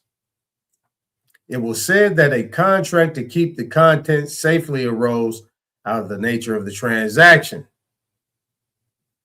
All right.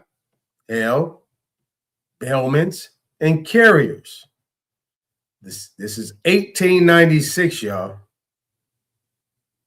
The similarity between safe deposit companies and bailees lies in the fact that the former safe deposit companies and bailees lies in the fact that the former, by express contract, assume certain duties, which in the absence of express contract are imposed upon the latter by law. So here you go. Here's all your little references right here. There you go. Now,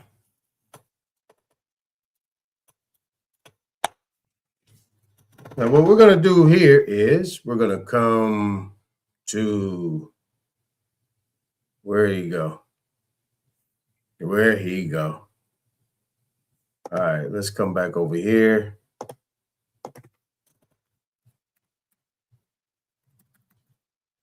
Let's come back over here. I wasn't going to do this, but I guess I have to.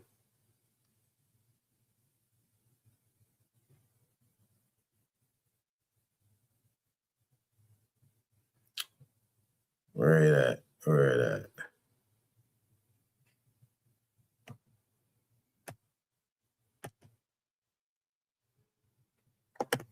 All right. So I got to give this some more teeth. All right. Remember what that just said. So you have this area right here. This is corporate juris secundum, banks and banking, right? So relationship between bank and depositor. So this would give a little bit more teeth. All right. Said there is no debtor and creditor relation between the bank in which special deposit is made.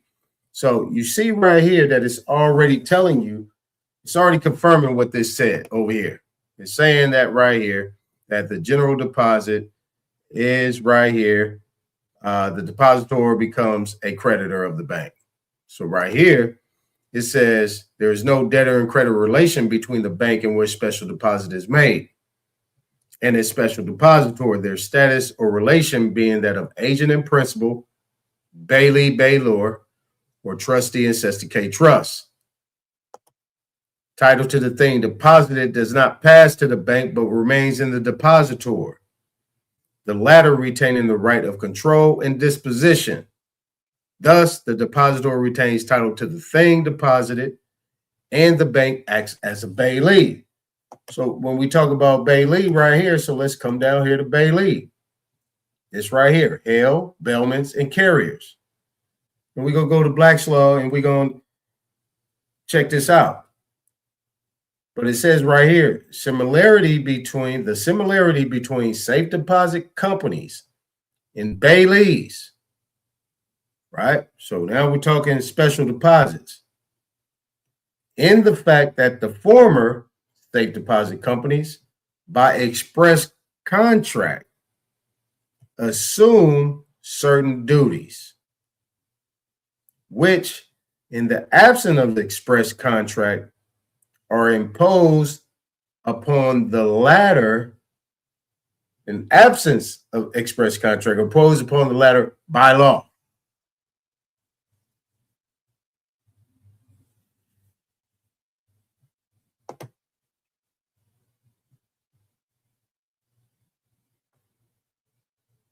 Okay. Now, let's go here to special deposit banks and banking. Section 283, Corporate Juris Secundum, Volume 9. Right? Special deposits. A special deposit is a delivery of property, securities, or even money to the bank for the purpose of having the same safely kept and the identical thing deposited returned to the depositor, or one for some specific purpose, such as deposit discussed in for section 286, not contemplating a credit on general account. It may also be defined as one held for a particular purpose in identical or equivalent form as when deposited, subject to return at any time and no commingled by the depository with other funds or assets of the bank. And there you go.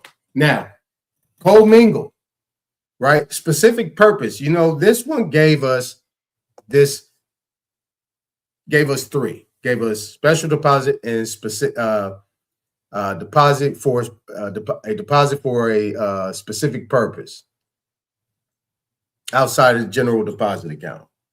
But right here, and this is why I brought this up, so I'm gonna let you know that when you do a special deposit, you are given specific instructions, because that special deposit is done by express trust or what you would consider to be a special endorsement, right? Because it's a part of your endorsement. So in that endorsement, you must give the bank specific instructions. And if you don't express it, you waive it. And then they assume it becomes a resulting trust or an implied trust or just a presumption and assumption what they want it to be.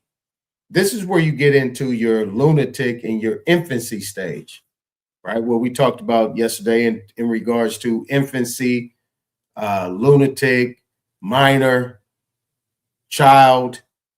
You have all those things where those titles can put you in a liable position where it don't work out in your favor. But these special deposits, though, these specific instructions, these orders, or what you're doing with your endorsement keeps you in a position of power. Now, I know you guys have probably asked to yourself, well, what does got to do with banking? Why are you making this all up in banking? Because under the circumstances, USC Title 18, subsection 8, 315118, 5119. The United States has come liable, not 5119, but the United States is liable for all debts, public and private, in all form of species, different species that come within the continental United States. Okay? So if you make that special deposit, you automatically create a fiduciary relationship immediately. And it doesn't have to be said too much. All you got to do, and trust me, let me tell you, when I do that, boy, they get to wiggling in their chair. They be like, man, what you doing? Why are you doing? Hey, that's how I sign. That's what I tell them. That's how I sign. Quick sidebar. It's not a digression. It's a quick sidebar. Anybody that's seen Sanford and Son, did you ever remember when Red Fox used to sign stuff and it was like he was writing a damn paragraph? It was funny. He'd be signing his name, he'd keep writing. I'm just saying, it was funny. And then he'll put a period at the end of it. And then he will say, well, what's your name? Fred Sanford. That's FREDSNFORD, period. Nothing else after that. That's it. I mean, come on now. I'm just saying. I just thought about that.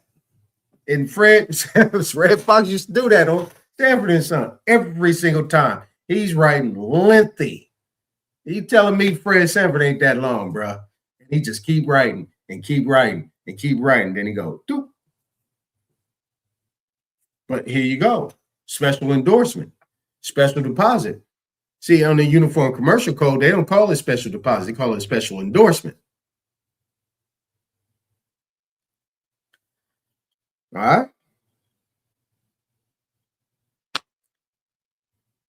I'm just thinking, should I bring this thing up? Well, I was thinking about bringing up this audit on this mortgage.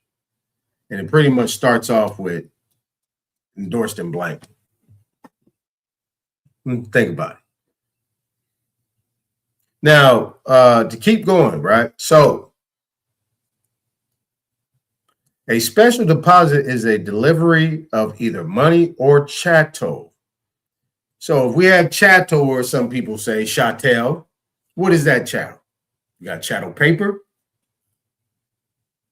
right? Anything, any type of thing that can be used as an exchange in the form and fashion of what we're dealing with within the United States, right? Because the corpus juris secundum is the sister to the American jurisprudence, and pretty much it's all the same.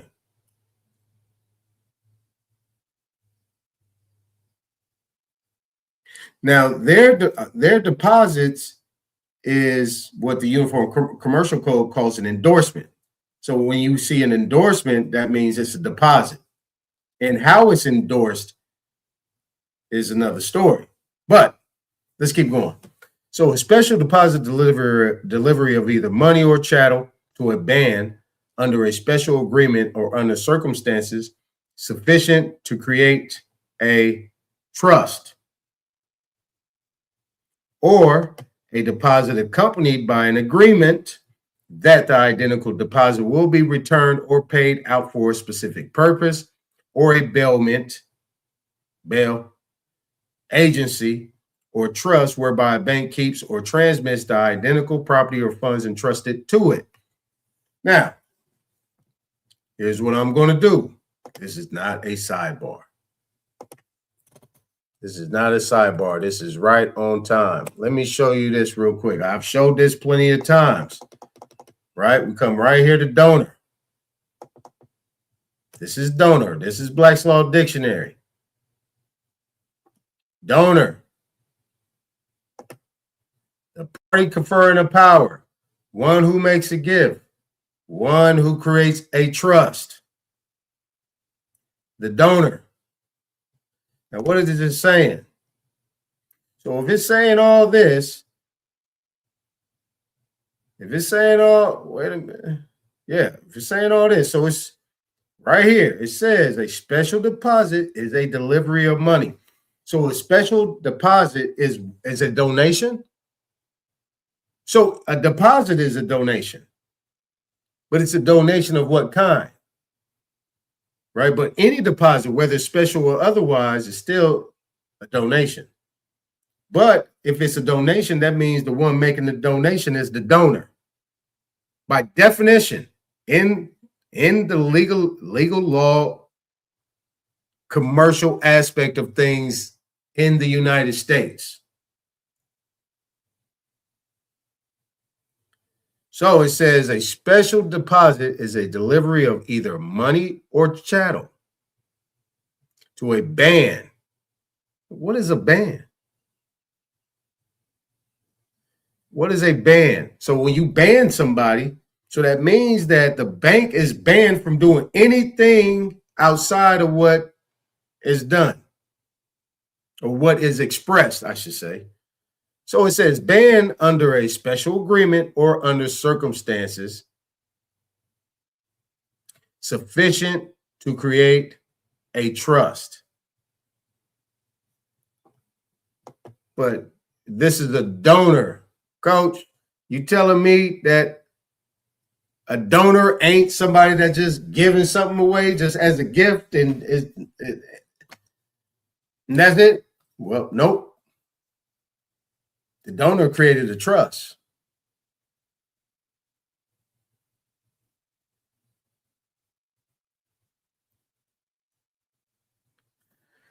Give you some examples in a minute, and we're going to go with the taxes. All right. Now it says also, or a deposit, right? So special agreement or under circumstances sufficient to create a trust or a deposit. So that deposit is the trust. The deposit created the trust. To create the trust equals a deposit. You guys got that? Deposit, created trust. Once you made the deposit, you created a trust. So even if your intent, you didn't express the creation of the trust, your deposit created the trust. I know that sounds crazy. Sounds crazy to me too. But you got it though, right? You got it? All right, cool. I don't even know if y'all say yeah. I just said, oh yeah, cool. All right, so or deposit accompanied by an agreement, right? So this agreement is that express. That's where your specific instructions come in. So your specific instructions is that agreement. Now, if they don't agree to it, then you bye. We out of here.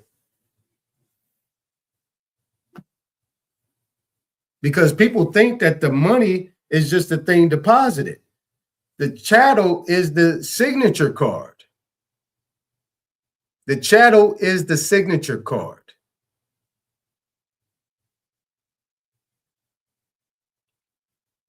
All right, so accompanied by agreement that the identical deposit will be returned or paid out for a specific purpose or a bailment, agency, or trust. Remember, this is what we had up here. Bailor, trustee, Sesicate trust. I mean, my bad. My bad. So being that, let me back it up. Agent and principal, we just saw that down there. Bailey and Bailor, You just saw that down there.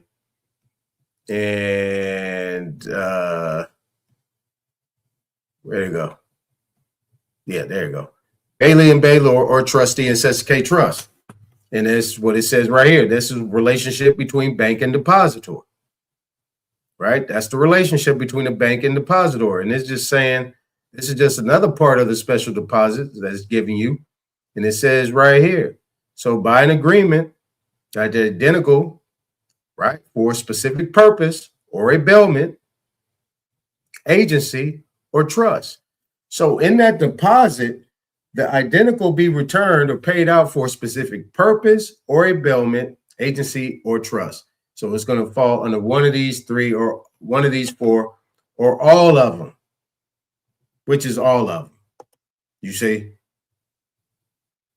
specific purpose, bailment, that's your bailor or bailee. So specific purpose is that right there.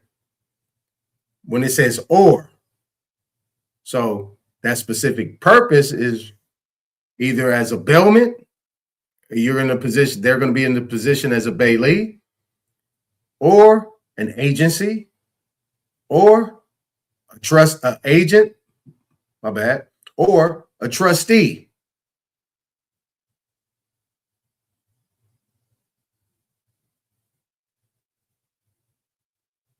Now, we come down here. This is determination of character of deposit. Let's go right here. Right? It says a deposit is special only if the money is placed in the bank for the purpose or safekeeping or on the understanding that the bank shall act as a bailee, or only if it is made for a specific purpose with special instructions or an agreement between the bank and the depositor to use the funds for a special purpose. Now, this is the language. You don't need to create some other stuff. Use this language. Use it. That's what it's telling you. That is it. That's the character of the deposit. That's what character means. Character means that you do it this way. If you want to create that special deposit relationship with the specific purposes involved, that's what you say.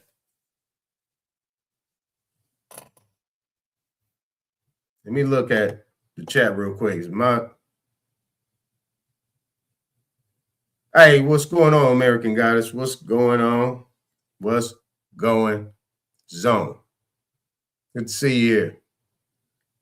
But just wanted to make sure my thing was working. But what I'm saying, this is it. You know what I'm saying, Rich? This is it. This is the language you use. No need to go outside of that. This is where you at. Now,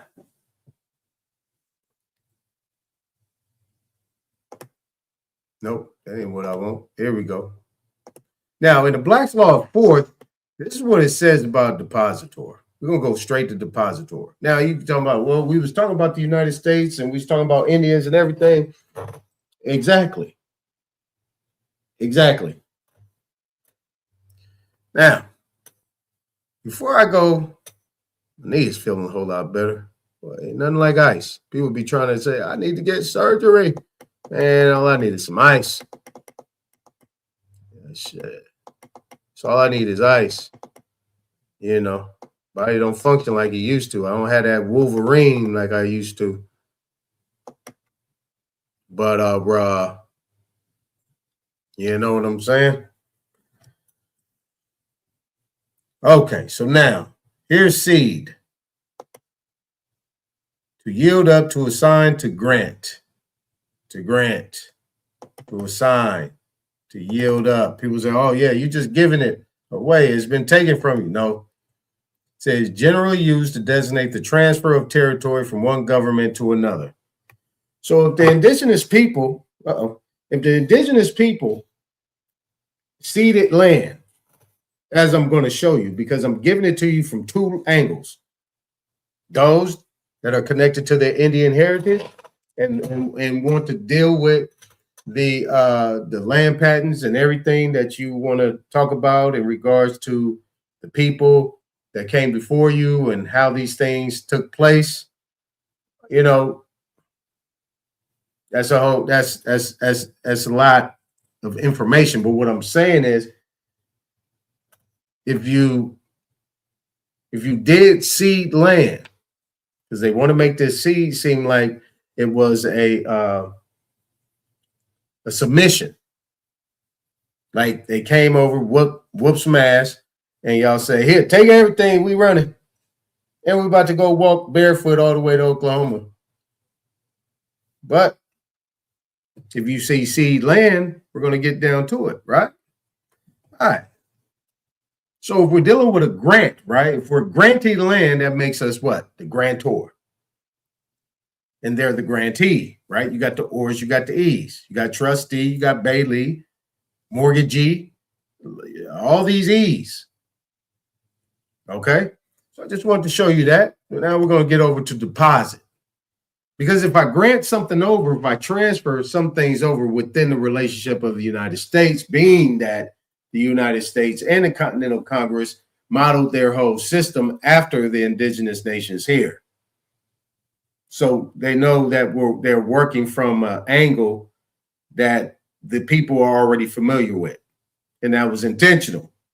Not going to bring over some foreign little situation. Nah, you're going to do business like this. That's the way it has to be done. If not, bye. Figure it out. So we go to deposit.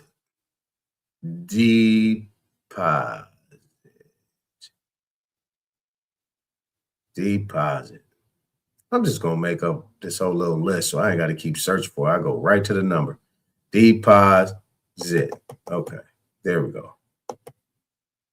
Now, we just read deposit.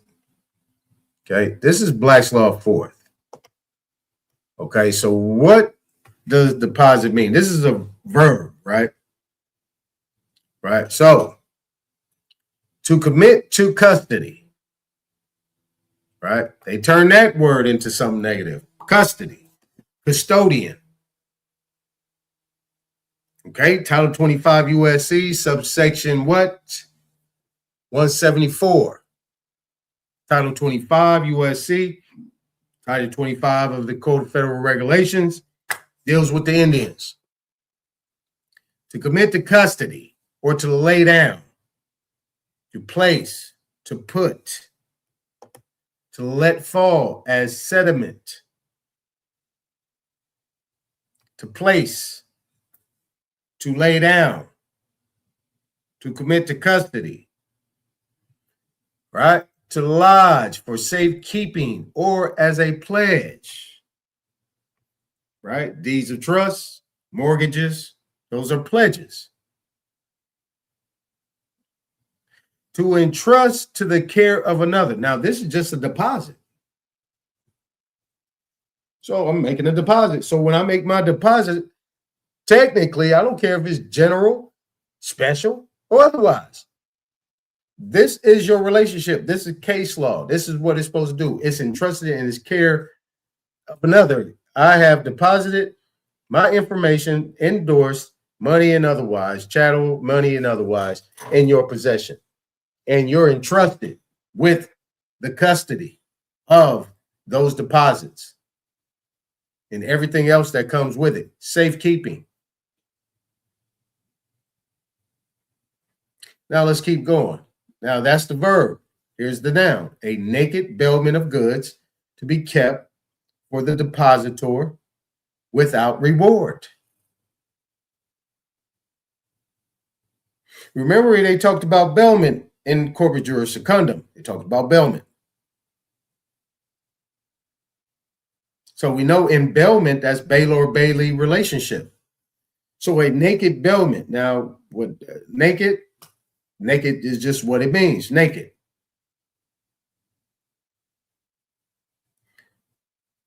Right? So to be kept for the depositor without reward, meaning without reward to the one, to the depository, to the bank.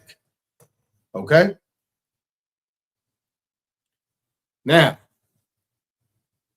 and to be returned when he shall require it. So right here, we just made it very clear.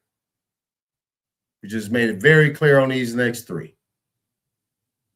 On these three right here. Made it very clear what is it. Right? So title to the thing deposited does not pass to the bank, but remains in the depositor. The latter retaining the right of control and disposition. Thus, the depositor retains title to the thing deposited, and the bank acts as a bailee. Okay? So now we're here. Here's your bailment. So let's keep going. Let's keep going. Is there more on this? Okay, yeah. Now, a bailment of goods to be kept by the bailee without reward and delivered according to the object or purpose of the original trust. All right. In general, an act by which a person receives the property of another, binding himself to preserve it and return it in kind. The delivery of chattels by one person to another to keep for the use of the bailor.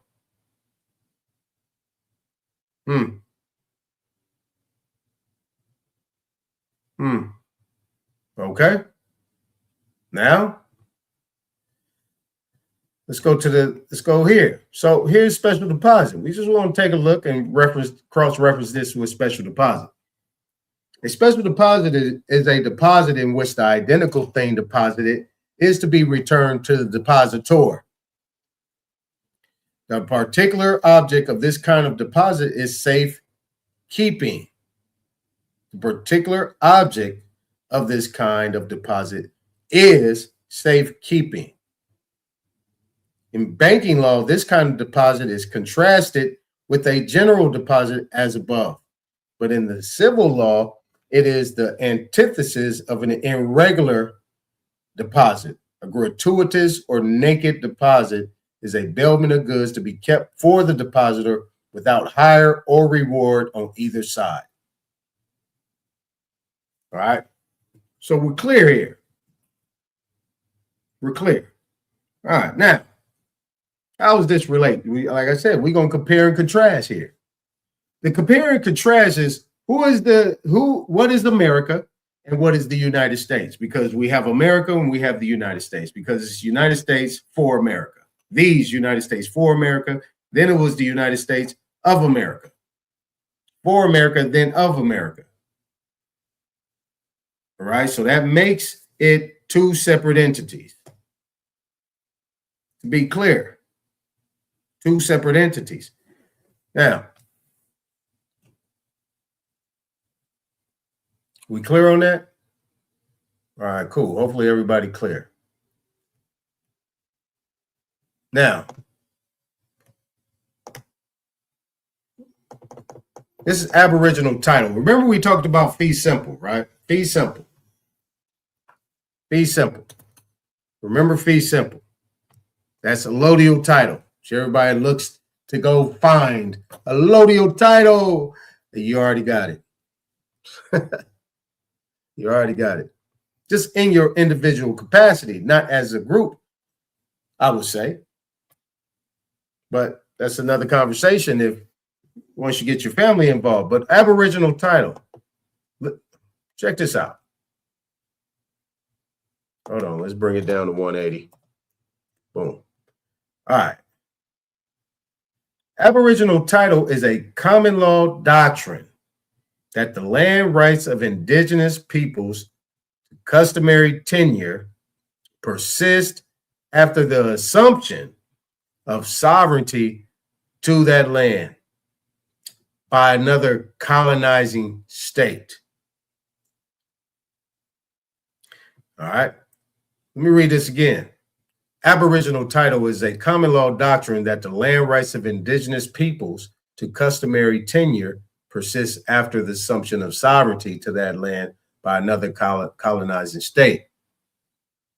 The requirements approved for the recognition of Aboriginal title, the content of Aboriginal title, the methods of extinguishing Aboriginal title, and the availability of compensation in the case of extinguishment vary significantly by jurisdiction. Now, as you see here, in this compensation, methods of extinguishing Aboriginal title.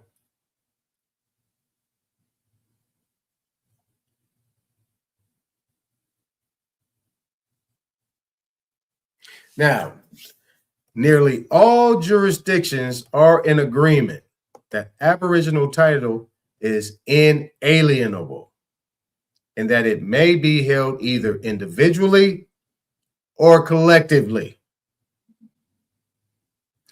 Aboriginal title is also referred to as indigenous title, native title in Australia, or original Indian title in the United States. Ta-da! Got it? Now, this is Wikipedia. Told you Wikipedia is useful. It's useful if you know how to use it. Now, Aboriginal title jurisprudence is related to indigenous rights, influenced by non-land issues, such as whether the government owes a fiduciary duty to indigenous peoples, while the judge-made doctrine arises from customary international law. It has been codified naturally by legislation, treaties, and constitution. So what are we talking about here? What are we talking about? What are we talking about here? Are we talking about this? This is Wikipedia. See, but this is how sloppy they are.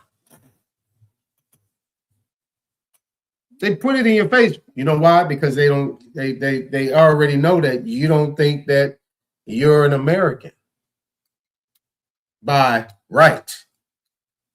They definitely know for a fact that you don't believe that you're indigenous. And you definitely don't know nothing about this.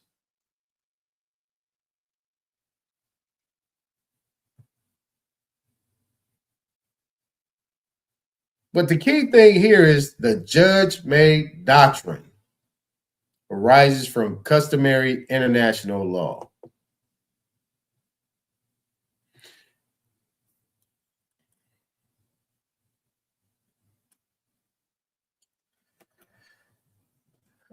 Now, let's go over here.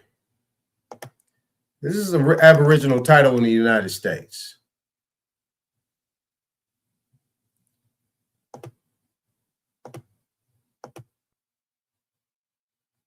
All right. Hold on. Okay, Aboriginal title in the United States was the first jurisdiction to acknowledge the common law doctrine of Aboriginal title, also known as original Indian title or Indian right of occupancy. Now, let's make this make sense. Let me translate what this just said. The United States was the first jurisdiction to acknowledge the common law doctrine. So, if they acknowledged it, did they write it? Or was it already written? That means, was common law already in practice? Or did the United States write it? See, people assume everything. And the United States, these people in the government are not going to help you figure this out. They're going to allow you to go along with your assumptions and your presumptions, like you know, so that way they can put you in whatever they want to put you in. Shit, you already know what's for me to tell you. So he says they acknowledged. It's the same thing in the treaties. They say that, well, the United States acknowledges the indigenous people as sovereigns. What does that mean? What we say? Recognize. You better recognize. Now, who is the one that said, hey, in order for this treaty happened, you better recognize me. Who said that? United States or the Aboriginal indigenous people? Who did it? This is what I'm trying to share with you. What happened? How did that happen? Who set the tone? Who had the controlling factors here? Who needed who? See? Common sense here. No emotions, just common sense. Let's continue. Native American tribes and nations establish Aboriginal title by actual, continuous, and exclusive use and occupancy for a long time. We're going to take it frame by frame. Now, I knew it already said that, but I want you guys to comprehend with me what this thing is actually saying. That word acknowledge is very important. They think acknowledge means power. Acknowledge means submission. We acknowledge you. We acknowledge. Okay, good. Now, in this next sentence, it says that the indigenous Aboriginal people here in America established Aboriginal title by actual, continuous, and exclusive use and occupancy for a long time. Now, what is the other thing that they utilize in verbiage? What do they call that? Adverse possession? But what they have in adverse possession is one word, notorious and adverse. Ours is Aboriginal title. Theirs is adverse possession, open and notorious.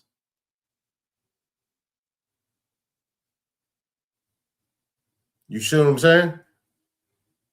So that Aboriginal title has already been established. You don't think that was already laced into the treaties and the agreements? We have Aboriginal title. Okay? Individuals may also establish Aboriginal title if their ancestors held title as individuals. Unlike other jurisdictions, the content of Aboriginal title is not limited to historical traditional land uses. Aboriginal title may not be alienated except to the federal government or with the approval of Congress. Aboriginal title is distinct from the lands Native Americans own in fee simple and occupy under federal trust. Now, let me blow this up a little bit more. Now, it says right here, Aboriginal title may not be alienated except to the federal government or with the approval of Congress.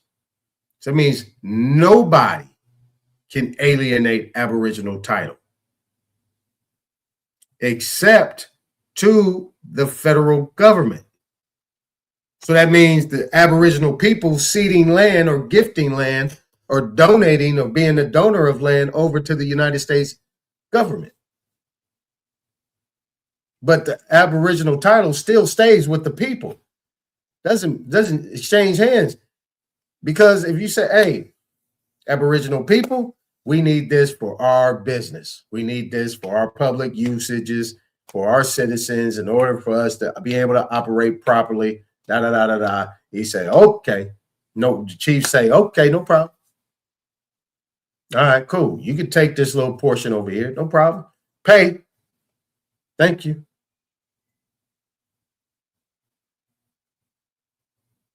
If you're going to do business with somebody in treaty for trade and for them to help you export and do the things that you need to do in terms of your commodities and other resources, you got to give up some land in these territories. You have to give it up. And what they was telling the people was like, man, y'all got to move. We're going to pay you to move, but you're only giving up these certain areas. But we need you. But if you stay, you're going to stay within that jurisdiction, and then that's going to be an issue for us. Move. Right? They have it they call it eminent domain or public domain. They call it eminent domain or public domain. That's a whole switcheroo in the 20th century. We're talking about when the treaties were present and public and everybody knew that these treaties were there, not them signing it secretly, because we've seen Trump sign all kind of stuff. We ain't seen him sign no Indian treaties in the public. We ain't seen that yet, Trump. Where them at? We've seen all this individual stuff going on. Shout out to all these Indians claiming what they're doing and all that stuff. But all this stuff is, to me, individualized. You see? Late for the play for me. But anyway, all I'm saying is, but there is a difference. It says Aboriginal title is distinct from the lands Native Americans own in fee simple. See, there's your allodial title and fee simple from that's occupied under federal trust. You see what I'm saying? Under federal trust, you got a different situation. You see? You have those that did not come under federal jurisdiction. And back in the day, you know what I'm saying? There was a different situation. That's a whole nother conversation. I ain't about to get into all that. All right. So even within this fee simple coming down the line, it had to be changed based on the expansion of the United States and the occupation, but they still had to make sure that they did not violate or create any treasonous or international crimes. So they had to figure this other part out. So hence Native American comes in and fee simple comes in. But even in fee simple, because it became individualized, that you still hold a allodial title to the land. But under the it's just a different, complex. And it's complex. It's just a different complex way of looking at it now. But that doesn't mean we can't go back to Aboriginal title because it's still there. We just got to figure out how to make it work. Now, what's up? What's next? What's next? Now, I just wanted to get that across to you, right? So now I want to show you this. Hold on. Let me pull this picture up real quick. Now, this picture right here, this picture is from, where it go? Okay. This is Providence, Rhode Island, original deed. Let's go back to this. This is in 1636. Conveyance of land from Narragansett Chief Canonicus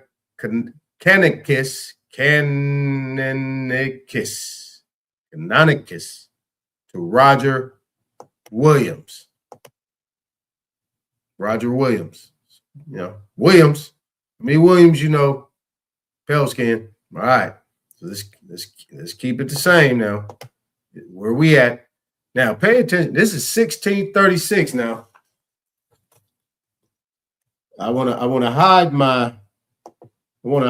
what I'm actually about to show you, because I want you guys to keep in mind it's 1636, right? Let me come over here to donor. Actually, let me come over here to land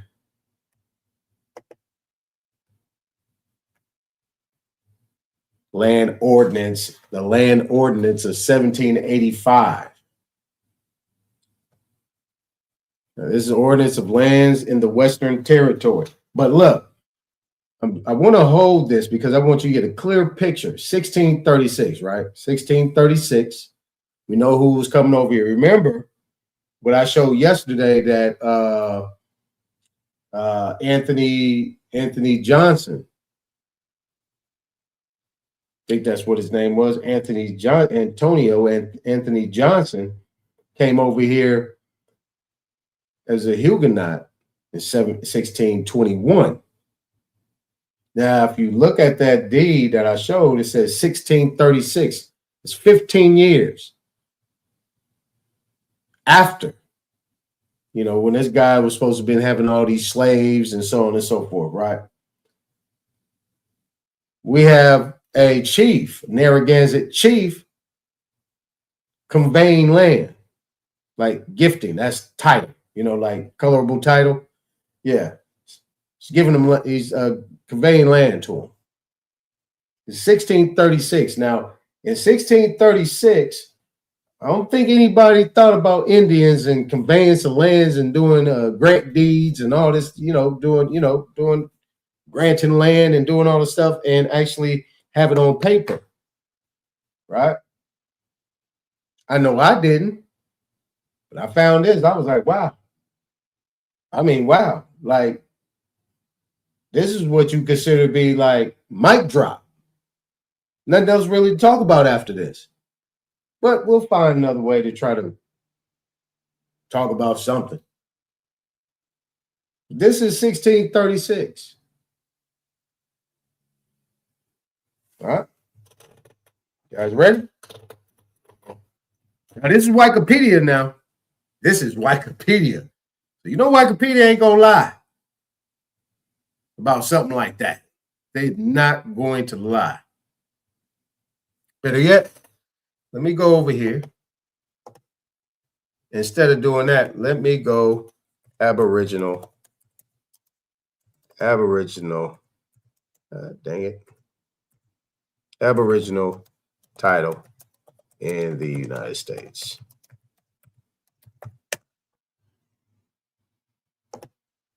All right. Here it is right there. All right.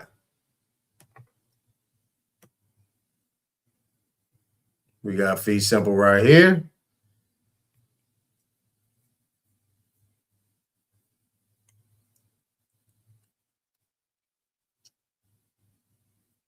All right. Let's go to this right here. As you see, this is a document commemorating a 1636 conveyance of land from Narragansett Chief Canonicus to Roger Williams. Now let's see what Canonicus looks like before we get into this picture. That is supposed to be Canonicus. Okay. Let's see what Roger Williams looks like. Let's check. Oh, yeah. There you go. That's Roger Williams. He got a book called Soul Liberty, 1636. Interesting. Just check him out real quick. Just shits and giggles. All right. English born, New England, minister, theologian, author, and founder of the Providence Plantations. Right. Which became the colony of Rhode Island Providence Plantations, as we saw in Article 1, Section 2, Clause 3. So this is Roger Williams, who was being conveyed land from a Narragansett chief, right? And later, the state of Rhode Island. He was a staunch advocate for religious liberty, separation of church and state, and fair dealings with the Native Americans. Initially a Puritan minister. Okay, he was a Puritan minister. Let's go down there. Let's see what else we can get on him. See what else we can get on him. Okay. That's about enough. All right, cool. That's enough. See what else he got going on here. All right. Now, let's get rid of him. And his name is Roger Williams. Now, let's go look at this real quick. Look closely. Look closely. Can anybody read that? I know I can. I can understand exactly what it's saying. I see it says first month. It's kind of messed up right there. Something year of some of Providence.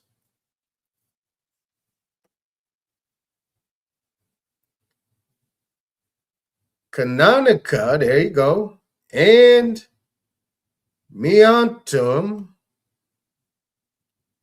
of It says chief. I see this says chief right here of some of Monegansik. Some years, some here, send in unto. So this is some form of grant or conveyance or some unto. I understand that word. And there go Roger Williams.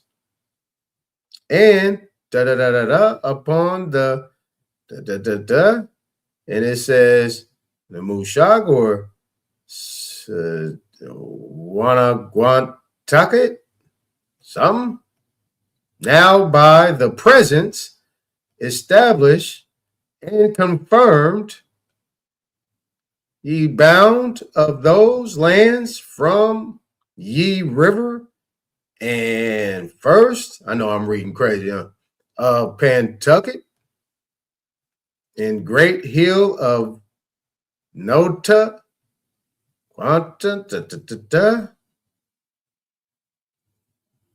all right, must go in. Yep, with we set our hands, which means some hereof we have hereinto, set our hands in the presence of somebody. You got that right there. I'll go and then you have this right here. I don't know if that looks like a bow, and that's Conicus right there. And you have this symbol that they're utilizing, which is probably one of their symbols or seals, Mina Tamu. And you have right there, my brothers and sisters, that is what you would consider to be English. That this chief of the Narragansett, Conicus, wrote.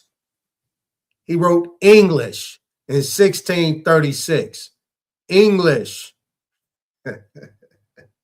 American language. English.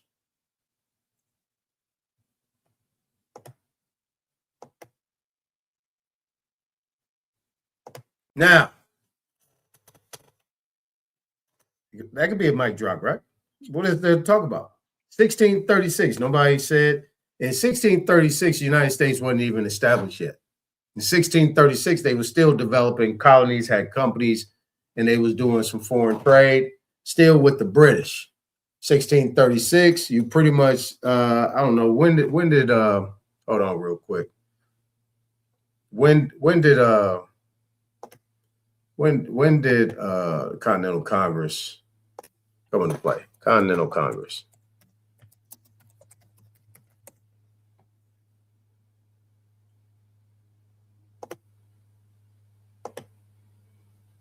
Okay, wait.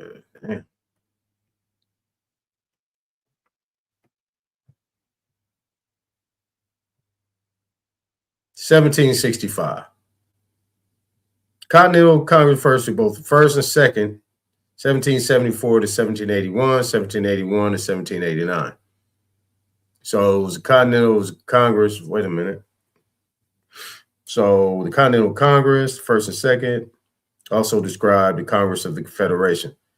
So 1774 to 1781, 1781, 1789. So the Continental Congress, Stamp Act Congress, Continental Congress of 1765. All right, this is a whole 100 years, people. A whole 140 years. 30 years.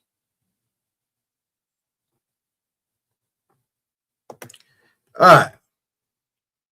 So let's look at it from this perspective. A whole 130 years, you have a chief writing English on a conveyance of land. before the United States was even thought about. So we look at it, appreciate that, Max V. You said good work. You look at it from this perspective. What'd you say, Andrew? You say, yeah, right. He said, of course, a drawing. That is not a drawing, bro. That's not a drawing. That's a picture. Torn. Why would somebody make up an Indian writing English?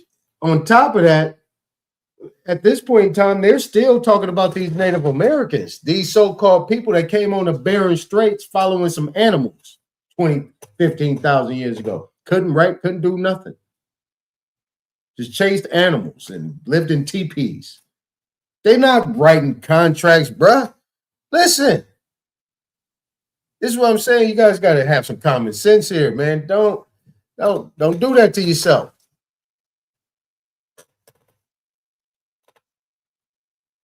People will rather talk about war and killing and it's the whole little back and forth. Nah, these people are doing major business. Major business. Big time. So, what'd you say? American, what'd you say? My thing is our applications are equal to whatever we are applying for according to the Federal Reserve. Absolutely. I agree with that. I agree with all that.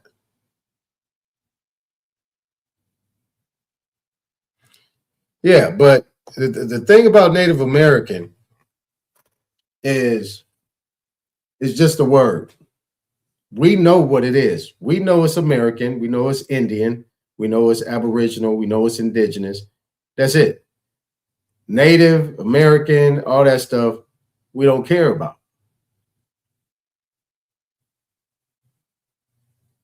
You see what I'm saying? It's not important. Doesn't mean anything. So I just wanted to show you guys that. Now, I'm gonna leave that one right there. But under the other circumstances, when you're dealing with all these different things that people go through and trying to understand this, the only way to be able to get it done, in my opinion, is understand business. Got to understand the business aspect of it. You know what I'm saying? You got to understand the business aspect of it. If you don't understand the business aspect of it, then you won't understand American history. I just went through a whole week and a half of explaining the greatness of the Americans over tens of hundreds of thousands of years. Everywhere. And they all talk about the things that they did during that time. There was languages, there was writings, there was all these different things that evolved over time. And there was splendor, greatness everywhere. What changed? Right? What changed was Reconstruction. What changed was you had some people that was greedy and then got their hat handed to them. And next thing you know, they lost control. See, that's what happened. And now we're having this conversation. See, if that didn't happen, we wouldn't be having this conversation. And even within the time, you had niggas that came forward in the 50s and the 60s trying to get people to come out of those areas into the United States, which pretty much sealed the deal. Even after the 20s, when they lit up some of these places that we had still full control on, we still had them, and we built them back up. You see? You got to be able to separate the two. If you can't separate the two, you're going to stay lost and confused. But let's do this. I'm going to come back up with the screen, and I want to move over into this Federal Reserve thing. I want to just throw this in there real quick. I'm putting stuff on the table. There is no solution that's going to get made today, tomorrow, or the next day. Because if there's something that needs to be done in practical, you know what I'm saying? If there's something that needs to get done, then you got to get some basic fundamentals. And dealing with me, you're going to learn fundamentals because you're going to have to be able to take out all of the emotions, all of these other things that got you in a position where you just get lit up all the time about something. Things. How are you going to be able to perform in the fourth quarter when the pressure is on you? You're talking about this little stuff right here. You're talking about being in front of tens of thousands of people talking about this. These people are going to come like, whoo. And they're going to be looking at you. What are you going to do? You have this? Because if you put yourself out there, guess what? Ain't no going back. So under the circumstances, that's what I'm saying. You either sit in the stands or, you support. That's what it is. But, when it gets to that point where you got these people flat in your face and you got to sit there and, you know what I mean? You got to hit them 2 free throws. Got to hit them. So, just got to understand. Now, I'm going to go show this video, these 2 videos, and where they at? I'm going to show these 2 videos, and I'm going to come to this PDF, and then I am going to wrap it up. I'm going to put the link in the chat. Boom. To the StreamYard. Y'all can hit the stream anytime you want, but I am going to finish this. Here's what I'm going to do so I can look at the screen. Let me go ahead and do them individually so that way people ain't sitting in the back. Let's go to, hold on. There you go. All right, now, let's bring these up. Hopefully everybody had a good morning, good afternoon so far. People probably working, listening. And yeah. Let me see if I can blow this up just a little bit and hit play. All right, here we go. Let me turn my screen off. It's not important. Let's play. By the way, who owns the Federal Reserve? Who are the main shareholders? Right now, Donald Trump. But that's post-legislation. That's decision maker. That's decision. I'm talking about. Okay. There is Sachs. I'm talking. There is an answer to this question. There is truly an answer to this question. And boy, I'll be waiting for the hate mail. When I worked at the Dallas Federal Reserve, my email address ended in .org. There are banks that own the 12 district Federal Reserve banks are owned by banks in the sense that they get paid a dividend from what the district banks make, up 6%. And then whatever money the bank has, if it's a district bank, whether it be San Francisco or Dallas or Atlanta, then they have to pay the operating costs to operate an individual district bank. And after that, every single penny that is remaining is remitted to the U.S. Treasury. That is why my email address ended in .org, not .com, because we were a quasi-private public enterprise. Jay Powell's email address ends in .gov. The Federal Reserve Board in Washington, D.C. is a bona fide, formal federal agency that is not owned by the banks. There's a gray area. There's a gray area, and this is up for everybody in tin hats. Here you go. Let's plow it down the middle. The government employees have permanent votes on the Federal Open Market Committee. The district bank presidents rotate in every few years. They do not have a permanent vote on the Federal Open Market Committee, so they have less power. The Federal Reserve Bank of New York, however, the president of the Federal Reserve Bank of New York is also the vice chairman of the Federal Open Market Committee. He has a permanent vote. The only one of the districts who has a permanent vote on the Federal Open Market Committee and has the quasi-public private ownership, which brings in the banks that sit on the board that you're getting to. So there is a gray area there. And the New York Fed does have extraordinary power compared to any other district. And that power over the years and prior to the crisis was corrupted, which is documented. And the reforms that should have been made subsequent to the crisis have not been. And if you want to get angry about something, get angry about that. But understand that the bulk of the power seat is a government agency, or the Treasury would not have been able to step in like it has. Well, This is like we need a drink right now. I was going to say that. I can read his face. That's exactly Whiskey what or something like old fashioned is what we need right now. No, What no, do you think? you need something stronger than a mimosa. Let me say that much. Yes. Well, here's the next one.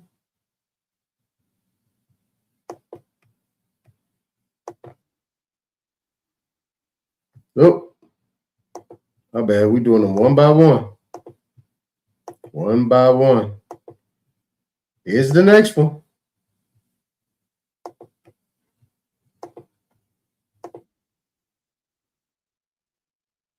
It's not a government agency. It has the appearance of it being a government agency. They went to great lengths to give it that facade. Okay. It does have the power of government because Congress voted to give the power of enforcement to it. But in its essence, underneath, it's a cartel. It's nothing different than a banana cartel or an oil cartel or sugar cartel. It happens to be a banking cartel. They got together, they drew up the rules and regulations for their own industry. To self-regulate their own industry is what cartels do. And then they sent it to Congress and they took off the label at the top that said banking cartel and they erased that. They said Federal Reserve Act. Congress passed it into law, and that's why we think it's a government agency, is because if you don't obey the rules that they set down for their own industry, you go to prison. And so it looks like a government agency. So basically the answer to the question is it's a banking cartel. What is the Federal Reserve and what is your answer? Well, what it is, it's a cartel. Now, I did this quick transfer over here to this because this is very important. Federal Reserve Act was brought in. We're going to bring up the Federal Reserve Act. Hold on. Let me get to my full screen again. Let me get to my full, add a stage. Let me get to my full screen. Then we'll be done.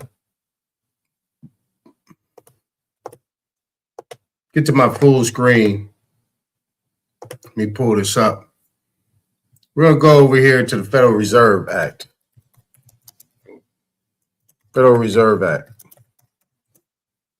Okay, so the Federal Reserve Act,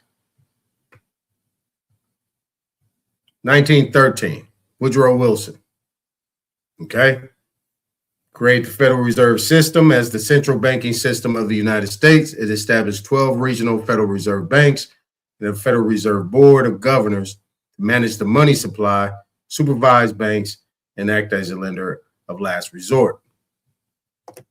Now we're going to go here to the Federal Reserve Act, right? Dispersed throughout 12 USC, right? That's the United States Code. Here is what you have, right?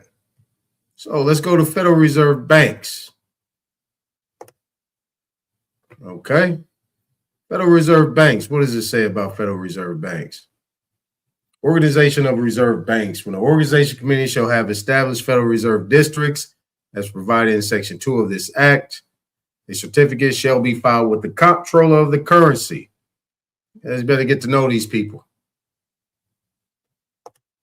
Get to know these people. Comptroller of the currency. Comptroller of the currency shall thereupon cause to be forwarded to each national bank located in each district, to such other banks declared to be eligible. Okay? Now, let's go back. Oh, it's on the side. Let me just pull this up on the side. Okay, so conversion of state banks into national banks. Okay. So before the Federal Reserve Act, these so-called national banks was state banks. Section 5100 and 54, United States Revised Statute. Any bank incorporated by special law of any state or of the United States or organized on general laws of any state or of the United States having an unimpaired capital sufficient to entitle it to become a national banking association under the provisions of the existing laws made by the vote of the shareholders, owning not less than 51% of the capital stock of such bank or banking association with the approval of the comptroller of the currency. Get to know the comptroller of the currency. Be converted into a national banking association with a name that contains the word national. Now, how many banks in the continental United States have national at the end of it? All right.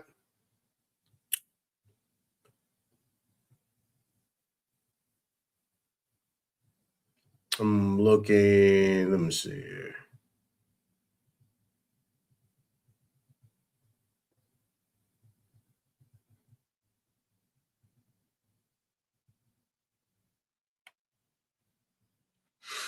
All right.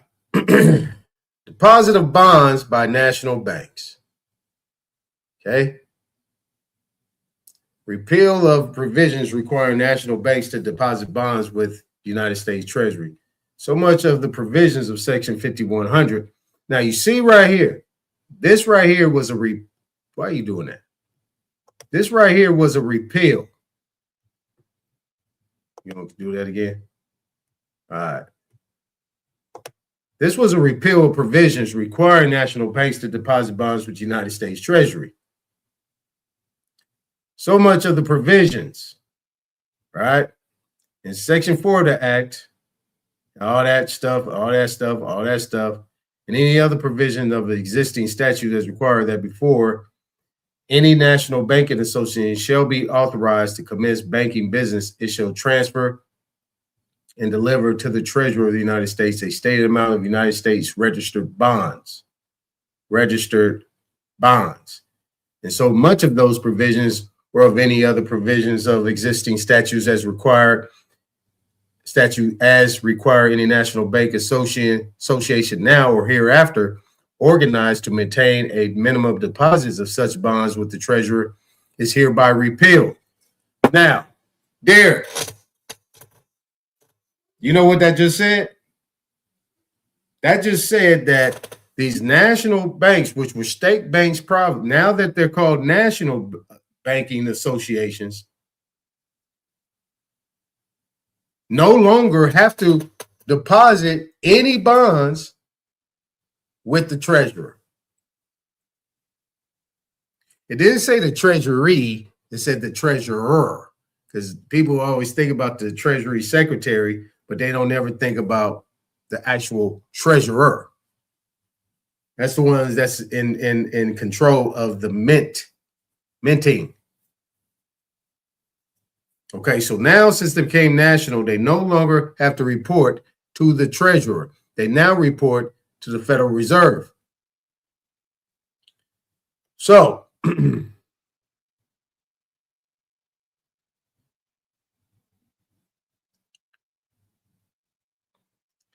let's go to powers of Federal Reserve banks.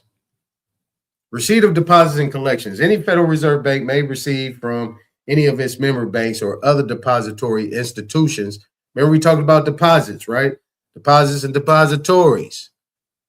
Deposits and depositories, right? So let's get back to it. So now what we have here, it says any Federal Reserve Bank may receive from any of its member banks or other depository institutions and from the United States deposit of current funds and lawful money national bank notes, Federal Reserve notes, or checks and drafts payable upon presentation, or other items, and also for collection, maturing notes and bills, or solely for purposes of exchange or of collection.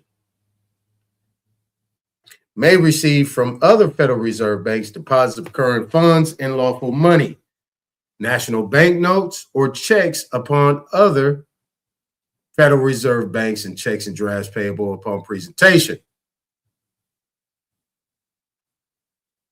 Okay?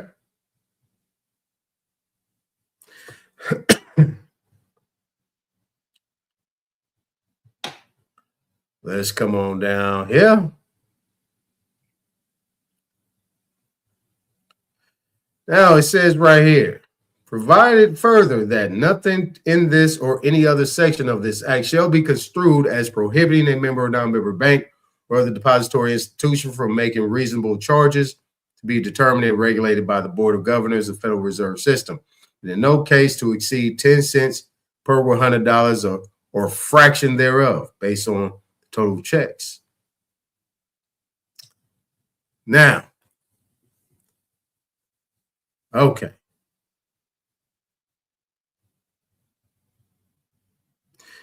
Now what we're going to do is we're going to go to, what's this right here?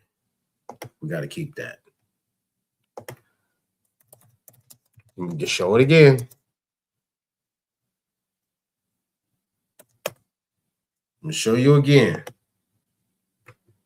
This is obligation or other security of the United States. What does it say? Obligation or other security of the United States include all bonds, indebtedness, national bank currency, Federal Reserve notes, bank notes, coupons, United States notes, Treasury notes, goes, you see, lawful money. That's considered lawful money. Certificate of deposits, fractional notes, bills, checks. All right. So isn't that all in here? Yeah, it is. Okay, now.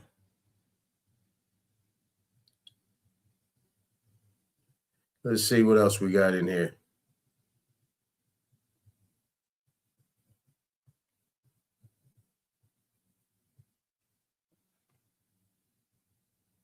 Everything is in this area. Now, what I want to do is I'm going to go to 12 USC section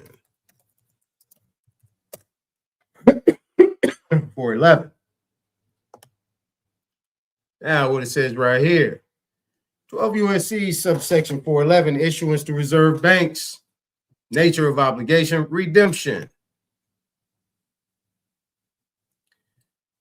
Now, what it says right here, phrase here and after set forth, section 16, is from section 16 of the Federal Reserve Act. This is what I was looking for. This is where you can find 12 USC subsection 411. Now, we're going to go over here. This is 12 USC 412. Let's go to the notes. This is section 16 of the act as well. Now we'll go back here. What does it say? It says Federal Reserve notes to be issued at the discretion of the Board of Governors. Issued at the discretion of the Board of Governors of the Federal Reserve System for the purpose of making advances to Federal Reserve banks. Reserve Bank, the term banks, National Banking Association, member bank, board, district, and reserve bank. All right, that's a reserve bank. If it doesn't say that, it's not a member. It's not a Federal Reserve bank. Through the Federal Reserve agents, as hereinafter set forth for another purpose, are authorized to the said notes shall be obligations of the United States.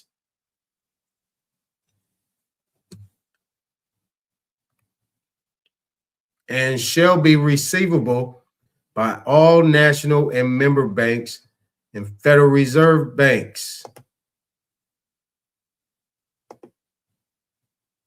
And for all taxes, customs, and other public dues.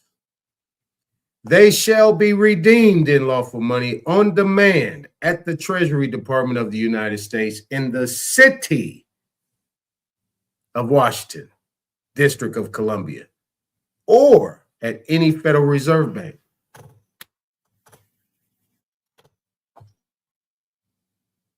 I'm just going to read this. Just going to read this to all you know-it-alls. Now, this says any Federal Reserve Bank, any Federal Reserve Bank may make application to the local Federal Reserve agent for such amount of the Federal Reserve notes herein before provided for as it may require. Such application shall be accompanied with a tender to the local Federal Reserve agent of collateral in amount equal to the sum of the Federal Reserve notes thus applied for and issued pursuant to such application. Application. You remember the definition of applicant, correct? Look up title Article 5 of the UCC 102. Definitions. The collateral security thus offered shall be notes, drafts, bills of exchange, or acceptances acquired under Section 92, 342, 348, 349, 352, etc. of this title, or bills of exchange endorsed by a member bank of any Federal Reserve District and purchased under the provisions of Section 348A and 353 to 359 of this title, or bankers' acceptances purchased under the provisions of said sections of this title, or gold certificates or special drawing rights certificates, or any obligations which are direct obligations of or are fully guaranteed as to principal and interest. Where do you see that at? Principal and interest. Where do you see that at? Anybody? Who pays principal and who pays interest? Who does that? Let's continue. Or are fully guaranteed, right back here, as to principal and interest by the United States or any agency thereof, or assets that Federal Reserve banks may purchase or hold under sections of this title or any other. That's a Federal Reserve Bank. That's enough. That's enough. Let's see if you guys can dissect that yourself. I'm not going to say two more. I'm just reading. But there you go. But what is common in 411 and 412? What is it?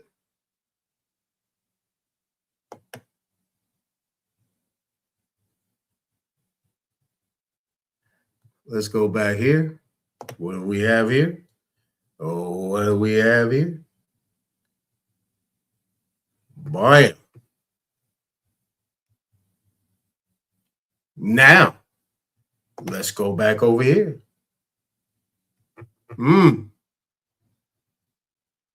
Okay. Now, let's go over here.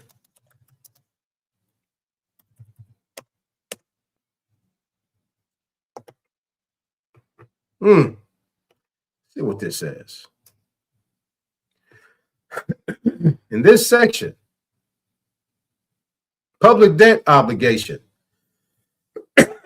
means a domestic obligation issued or guaranteed by the United States government to repay money or interest. Let's go down here.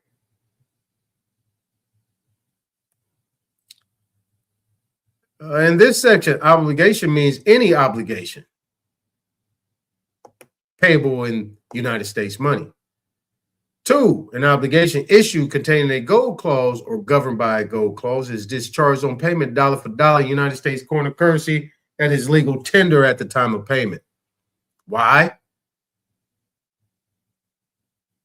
Why?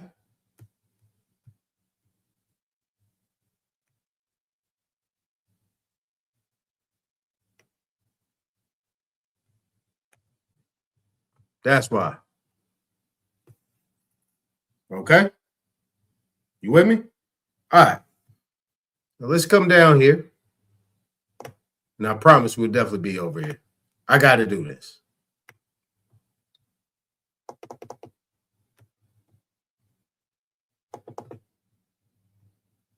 All right. Here we go. Okay, so you guys see the title?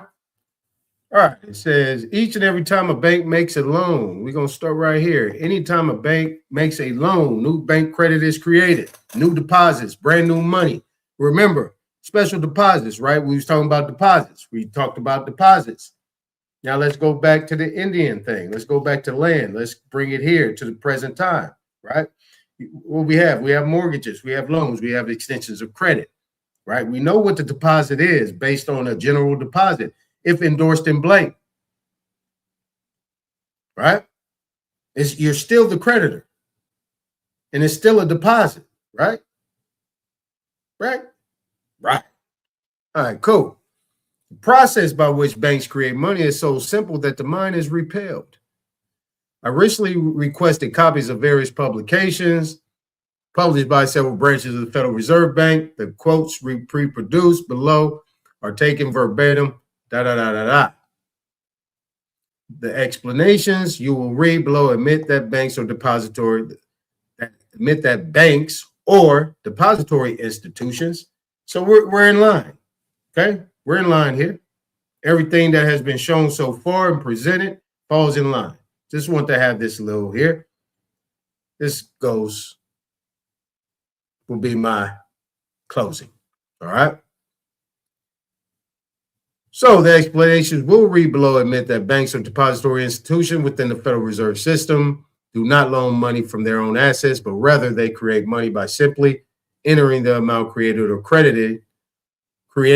crediting it in an accounting ledger. Now, I don't agree with this in total. The only way they're able to submit that into their system at this point in time is based on what was extended to them, right? The letter of credit, the applicant, the application, right? The applicant, the application, the letter of credit, the extension of the identifying numbers.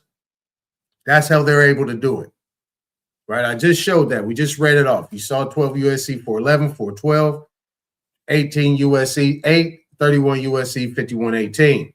Right? A2 and D2. D1 and 2, actually. So we have this right here.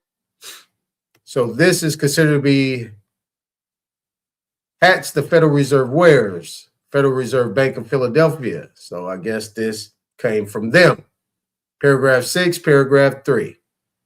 Money for loans comes from two sources: people who have saved and are willing to lend their savings.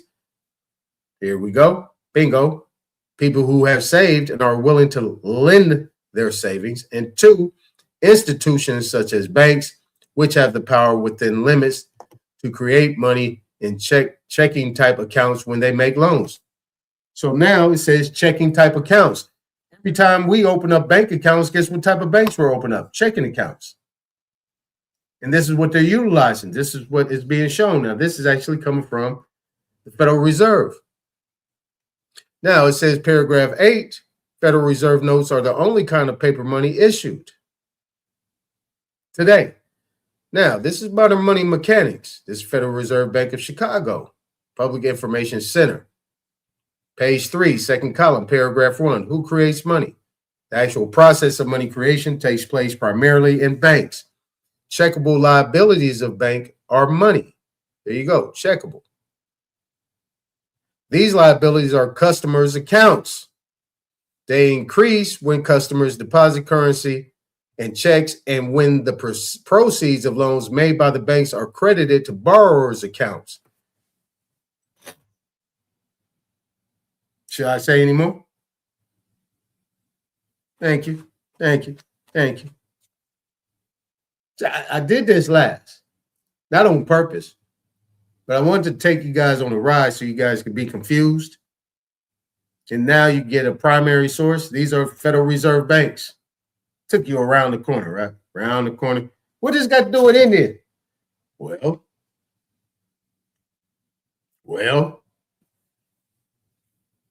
you don't know? No, me neither. Now it says expansion takes place only if the banks that hold these excess reserves increase their loans or investments. Loans are made by crediting the borrower's account, i.e. by creating additional deposit money. I be dang on dang. Dang. Did y'all know that? Loans are made by crediting the borrower's deposit account by creating additional deposit money. Did you know they created additional deposit money? So they crediting your deposit account, right? So you put $1 in there, they do what? They get additional deposit money on top of that. That goes to them because you got a general deposit account. You did credit the account, but they got control over it. Remember, they got control. Remember, they got control. They have control. All right. Now, expansion continues as the banks that have excess reserves increase their loans by that amount, crediting borrowers' deposit accounts in the process, thus creating still more money. In the United States, neither paper currency nor deposits have value as commodities. Okay? Intrinsically, a dollar bill is just a piece of paper. Deposits merely book entries. The actual process of money creation takes place primarily in banks.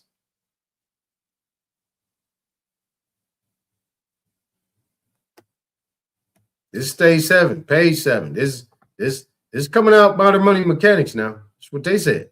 That's what they said.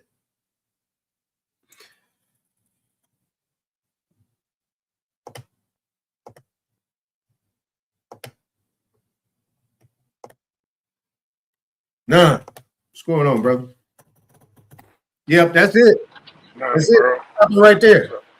We stopping right there. I ain't about to say nothing else, y'all. Appreciate you, American Goddess. She said she loves it. D Cobb loves it. He cool with it. I guess, you know, D Cobb just talk shit. I don't know if he. They love it. Yeah, they love it. What's up, bro? You hear me? Yeah, I can hear you. What's going on now? Okay. How you been, brother? What you been up to? Man, I'm just working, man, according to the motherfucking enemy, bro. That's what I do. Same old, I see. Same old. That's why I make my moves according. I watch theirs, then I make my moves accordingly. Bro, I ain't sleep, nigga. No, yo, but yeah, man, you know, that's what I've been on, bro. I told you the banking joint, man. You feel me? That's all they doing with the remember I was telling you the district is really what took over. You see that lady? I seen that same video, bro. And I was like, what she just say? She said it's a quasi public and private institution, bro, the Federal Reserve.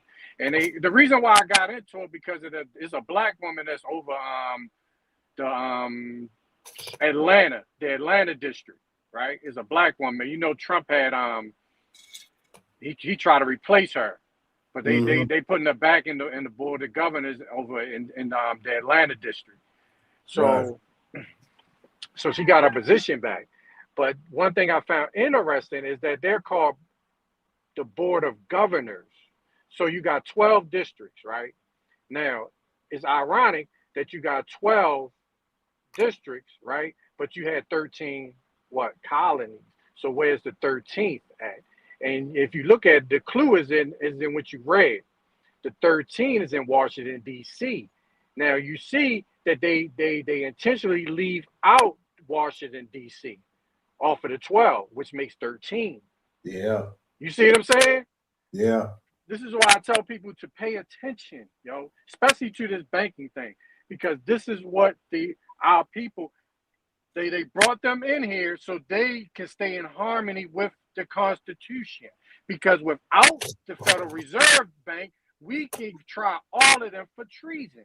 But the reason why they can get away with not returning the gold and our true assets back to us, because they let a foreign institution called the Federal Reserve lend money to the Treasury, which is our asset. So how can they say, well, we don't owe y'all anything? Why? Because we owe this private, quasi-public-private institution called the Federal Reserve that we owe interest to. And us as the representatives / trustees over the assets, we answer to them because we're indebted to them. You see what I'm saying? This is what's going on. Look at it like this. The bonds, right? The bonds go through the Treasury Department. What did you just read, Aton, when it said that now the Treasury can now bypass getting money or bonds issued to the public because they can now do depository notes. What else did she say? She said that the most powerful governor is in New York City. What's in New York? The DTC, Depository Trust Company. Right. So now you got to look at it like this. It looks like I'm going all over the place. I don't know what I'm talking, but listen, you got to listen because there's a lot to it. I'm just trying to break it down into long story short type of stuff. Now you got to look at it like this, right? You got to look at these families and how they create gods. Because remember, these people move through rituals. They try to create gods that the people can worship that gives them power. You feel what I'm saying? So when you look at the depository, what happens now? They can make deals through contracts now, through the depository trust. Not through bonds, because the bonds is the Treasury Department. Now you can make deals through contracts. They're trading contracts. You feel me? They're hedging everything together and then getting investors and charging interest to who? The taxpayer, bro. You understand? This is how they're trading debt through the contracts. I got family that went into this is the same concept, right? That was studying women and a female in my family was studying women. It was for women investors, right? So how did BlackRock get rich? BlackRock didn't get rich. They created their own stock market. What they was doing was they was buying stocks, right? They was buying up all the stocks and putting them into a bubble. So now instead of buying stocks straight from from Wall Street, they was putting 5 stocks together and then getting you to invest in the 5 stocks, in the 5 different stocks. They label them 1 through 5, right? 5 is their bread and butter. So if number 1 will be their bread and butter. 5 will be a weak stock. It may not make that money, but because number 1 is they can subsidize what 5 is doing, they will contain all five ETs, they call ETFs, right? And get you to invest in that block. You see what I'm saying? So you don't own anything. You're just an investor. That's the same fucking thing that the Federal Reserve is doing. So they don't own the people, right? They don't own the Treasury. What they're doing is they're buying the bonds and then putting all the bonds, getting your birth certificate and all that stuff, right? Now, when you come and you want your Social Security, you now have to wait till you're 65 now. You understand? Because they're calling in the debt at a certain amount at a certain time when they do a prospectus. But that's pretty much if you want to be a big time business, you want to know about business. What you do is you get that's like a business plan. Let's go to a business plan. You write down what your goals are, right? You get an appraisal. It's work just like a mortgage. You get an appraisal. You see how much how are you going to gain money?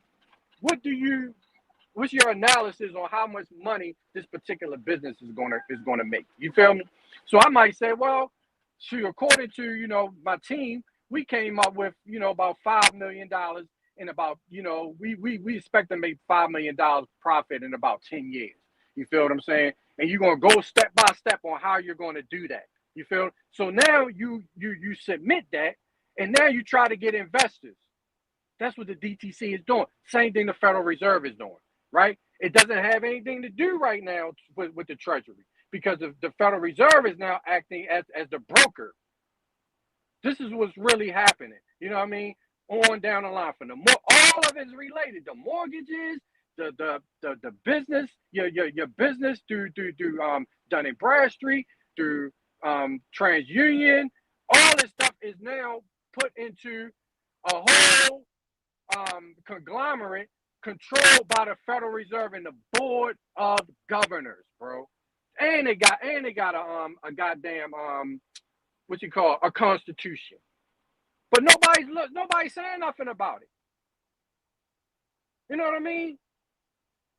So I'm just giving you a basic breakdown to pay attention to the Federal Reserve and their Board of Governors and see what is the relationship between, just like you saying, modern money mechanics through the Treasury Department, the value of money, through the DTC, through the Federal Reserve, bro.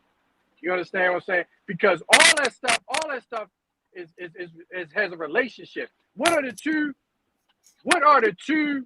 cities, the most expensive cities to live in? New York and San Francisco. Right? You see what I'm saying? So Okay. now so the power on the East Coast is New York. The power on the West Coast is San Francisco, right?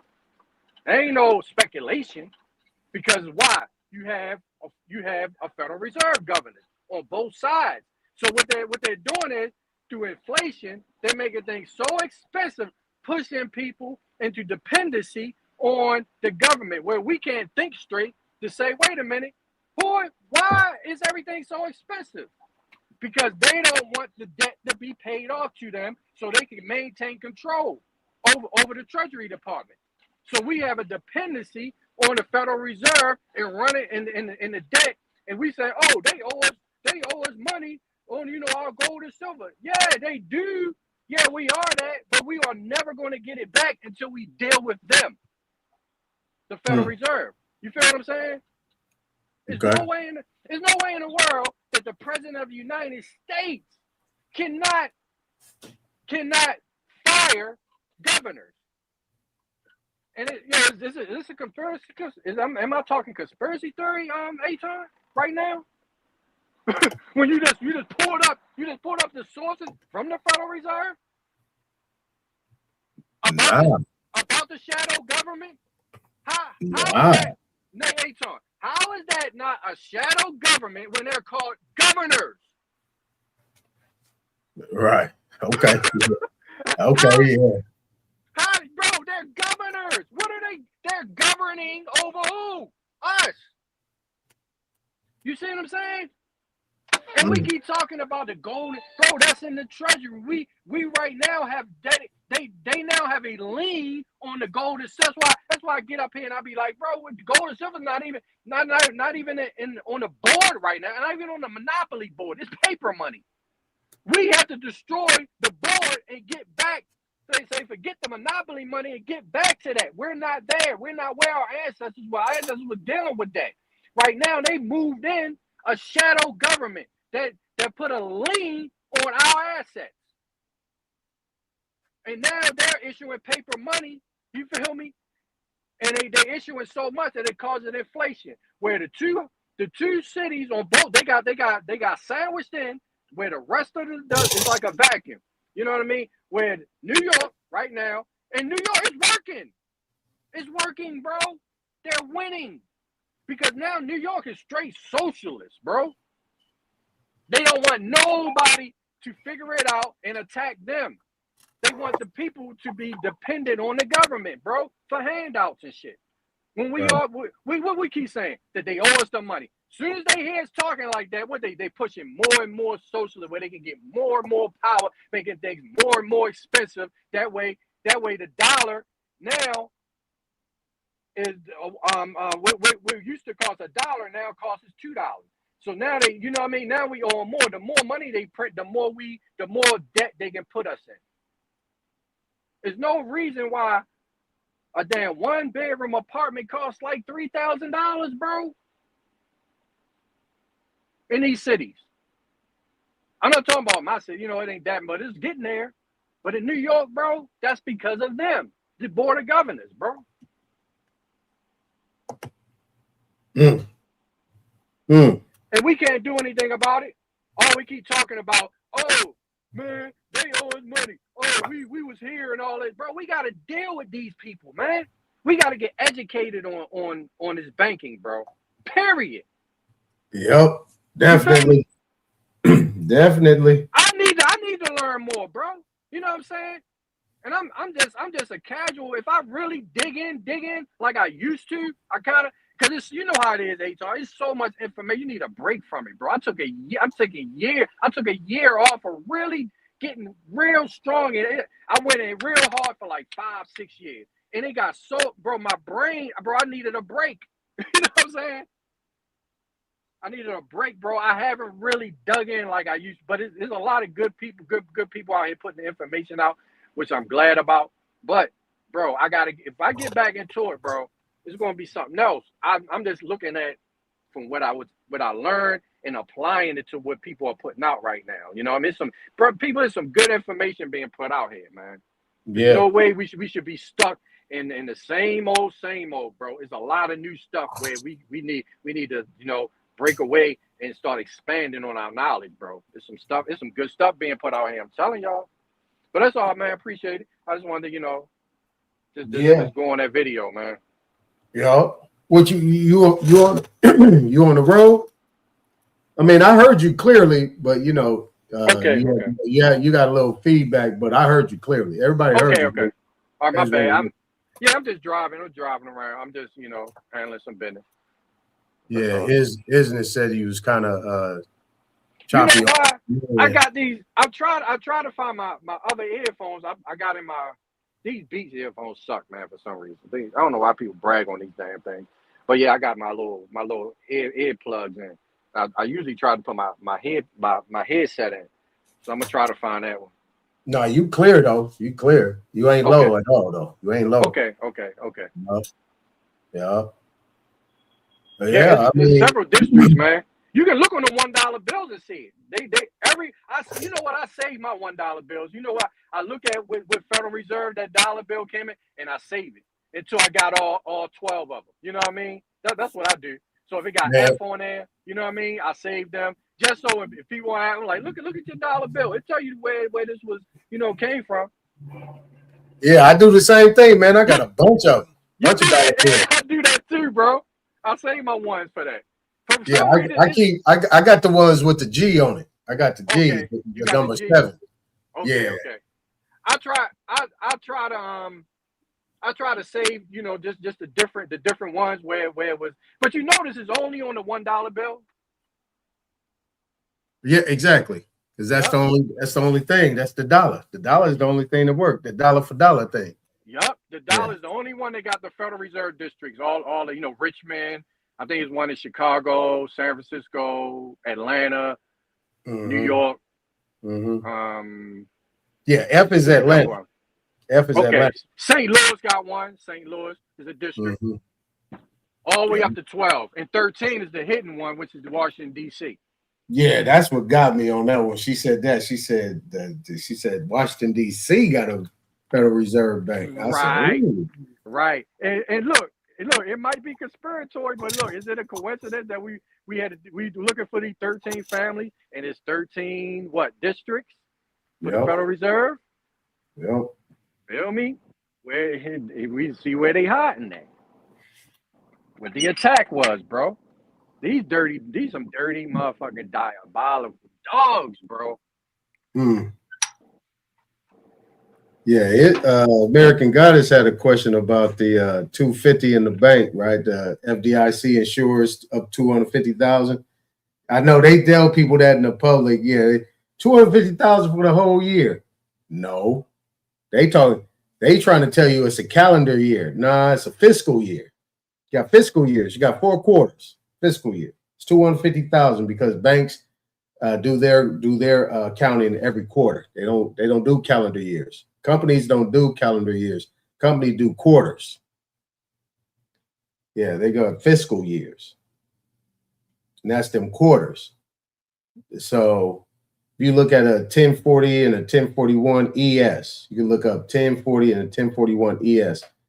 Is what you call your estimated quarterly taxes, and that explains it.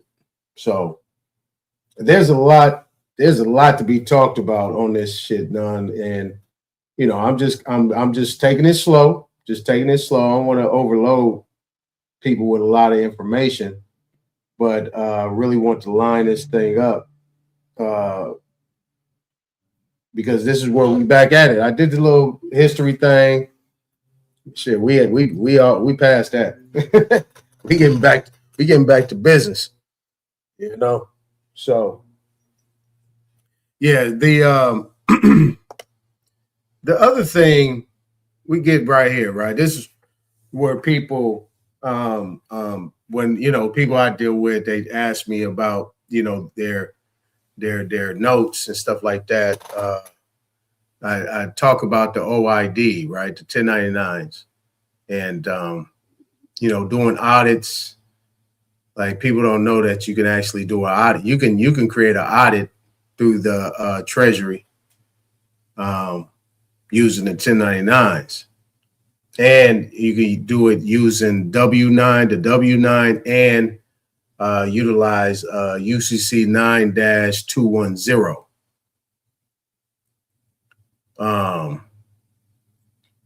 So let me and I was talking about these real estate investment trusts and these real estate mortgage investment conduits, and you have something that has an acronym called a WIFIT, right? It's widely held financial investment trust. It's another acronym a lot of people don't know about. Naughty probably do, though. Naughty probably do. You know what I'm saying? But this widely held financial investment trust is very important. And that's that DTC you was talking about. DTC with that too. And what's the other one? It's called your master file. You heard of that? The master file? Uh-huh. Yeah, the master file. The IRS has that. The matrix. Yeah. Uh-huh. The master file. I mean, that's, yeah. Those are very important. Now, when I'm talking about these deposits and everything, that's why I took the jumps over to 12 USC and that 18 USC and that 31 USC. Is that once you issue these things in the deposits, you know, it's all a deposit. Everything that you do, even your utilities, your electric bill, all this type of stuff. The one thing that's very important, and this is where you can kind of feel comfortable with the Federal Reserve and the Treasury in the United States in whole, is because they do have a liability and they have an obligation, and they guarantee all these loans and these extensions of credit. They guarantee them for the people because they took away the people's way of paying debts and kind of made them into a subservient position in regards to handling their own affairs. Now the United States is now based on HJR 192 and that New Deal. You know, they became the constitutor of government, and they became liable for all debts, public and private. So if they became liable for all debts, public and private, then why are you paying the bill? I'm not talking about you nonetheless. You already know. Why are you paying the bill? Send it to the party that has the obligation to pay the bill. And really, they're not paying the bill. What they're doing is they've been notified that there is a public debt out there, a public debt obligation out there that needs to be zeroed out and returned. See, that's how you zero everything out. That's where, right. And you don't have public debt out there just lingering, and your national deficit will start to go down. So this is where the 1099A, C, and then you have the B that's in the middle, and then you have the OID and the 1099 INT. But first and foremost, the OID sets the standard, right? The A is based on the deposit, based on the definition of the deposit and what I read in the definitions, as well as what I just read in that PDF about what Philadelphia and the Chicago Federal Reserve stated is actually loans and credits to the account. And they're using those loans and credits that are being, or what we would call those deposits, and they're hypothecating on them in order to create their products to actually lend you your money back with interest. Okay, based on that general deposit, right? Because there was no special endorsement or any specific instructions given. So even though the trust relationship is still set up, it still is unclear. The bank has control of those deposits. But at any point in time, it can be changed. I'm going to pull this thing up real quick. I'm just going to go to the PDFs here. So, I'm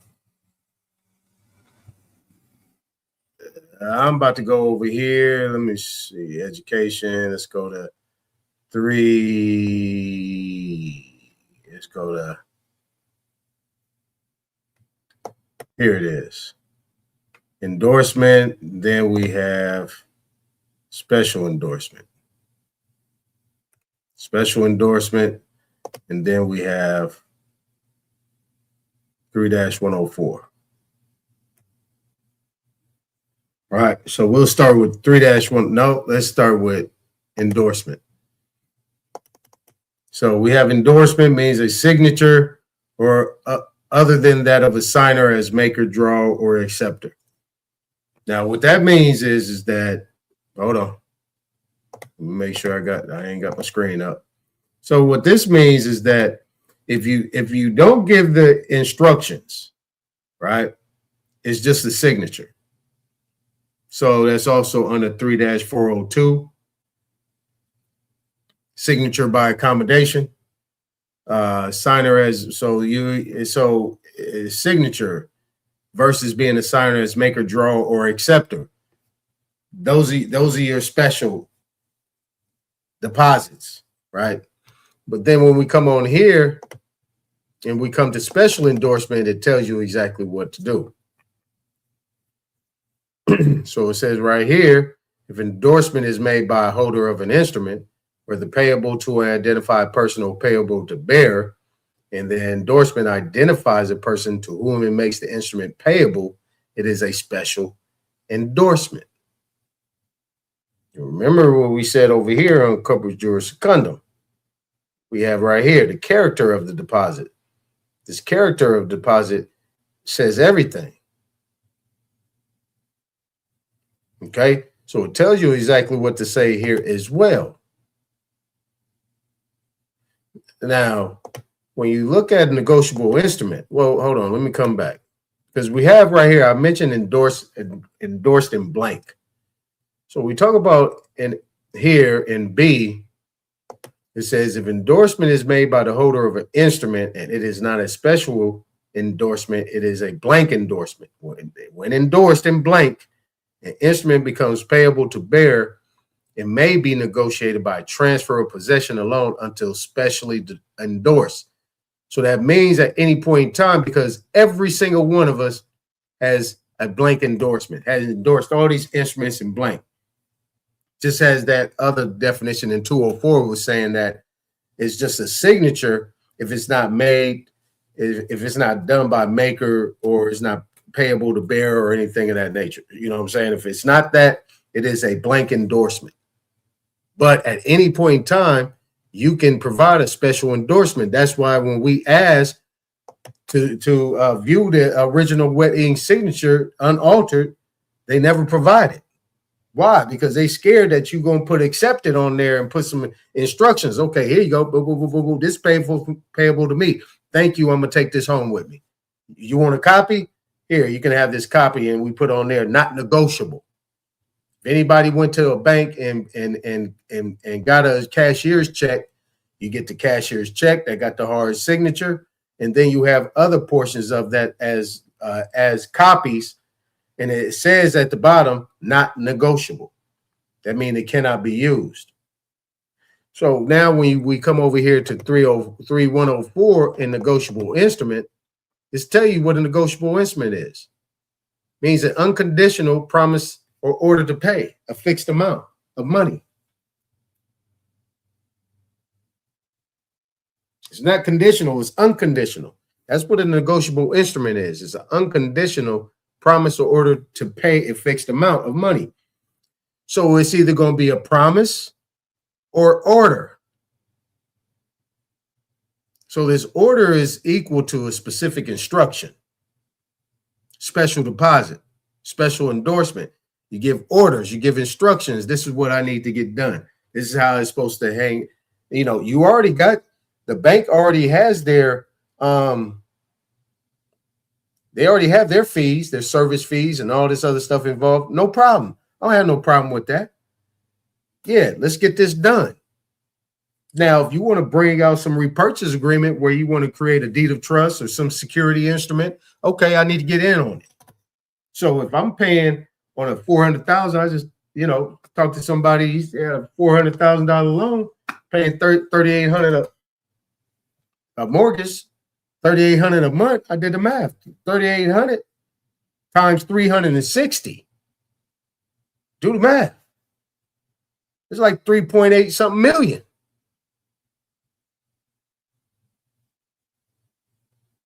Something more than that. Hold on. What did I say?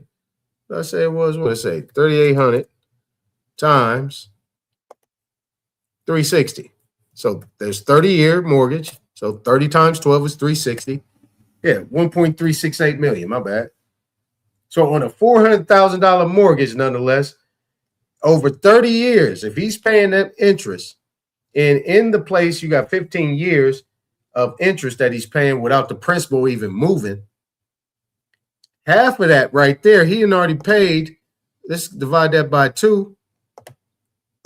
He's already paid $684,000 in interest payments only in 15 years. And that's what? $284,000 over the amount that he got the principal amount on, $400,000. So he got $400,000 that ain't been touched yet in his payments, and he already didn't pay $684,000. That's $1.284 million right there. Now this is banking. That's banking. You see what I'm saying? Mm-hmm. So then we go over here, right? We go over here. Let's go 3-418. Then we'll go also to 3-602. So we got payment or acceptance. We got payment or acceptance right here by mistake. You see what I'm saying? You got payment or acceptance by mistake. This is an out. Except as provided if the drawee or a draft pays or accepts the draft and the drawee acted on the mistaken belief that 1, payment of the draft had not been stopped. 2, the signature of the draft was authorized. Drawee may recover the amount of the draft from the person to whom or for whose benefit payment was made. Bingo. See what I'm saying? Mistake. Wait a minute. Was you supposed to get that? No, I need it all back. But see, they always operate outside of the Uniform Commercial Code. But everything they're doing is under the Uniform Commercial Code. Consumer law and all the consumer civil/civil law, criminal law is outside of contract law. Now, payment. Here's the other key thing. Person entitled to enforce it. And it says instrument. We know what a negotiable instrument It's an instrument. So when they say instrument, they're talking about the negotiable instrument under Article 3. Article 3 deals with negotiable instruments. So it says an instrument is paid to the extent payment is made, one, by or on behalf a party obliged to pay the instrument, and two, to a person entitled to enforce the instrument. So if you're trying to obligate me to pay, and I know I'm not obligated to pay because the United States is obligated to pay. So you're making me pay. And then you're not telling me in what species you accept payment in. And you're not saying that you're a servicer, not a lender or creditor, that you are the servicer on both sides. You service both sides. Just like attorneys, when they come in, the district attorney's office, all these attorneys operate and they serve both sides. Whether they coming against you or not, they serve both sides. And that's what they're supposed to do. They're supposed to take that tender, that payment, and send it to the Treasury immediately, not keep it for themselves. But what they do is they keep it for themselves and they call it a what? A gift. But if it's a gift based on what I showed on donor, and I showed previously in the Black's Law Dictionary of what a donor is and what a gift is, I created a trust. So you still have a trust. We still have a trust relationship that you are supposed to handle payment for me, and that's dealing with my taxes that's supposed to be recouped. If that makes sense, nonetheless, you know what I'm saying? But yeah, that's a cold game that they play. That's a cold game they play, man. But yeah. Oh, shit, he fell off. Yeah, now your business said math pop quiz.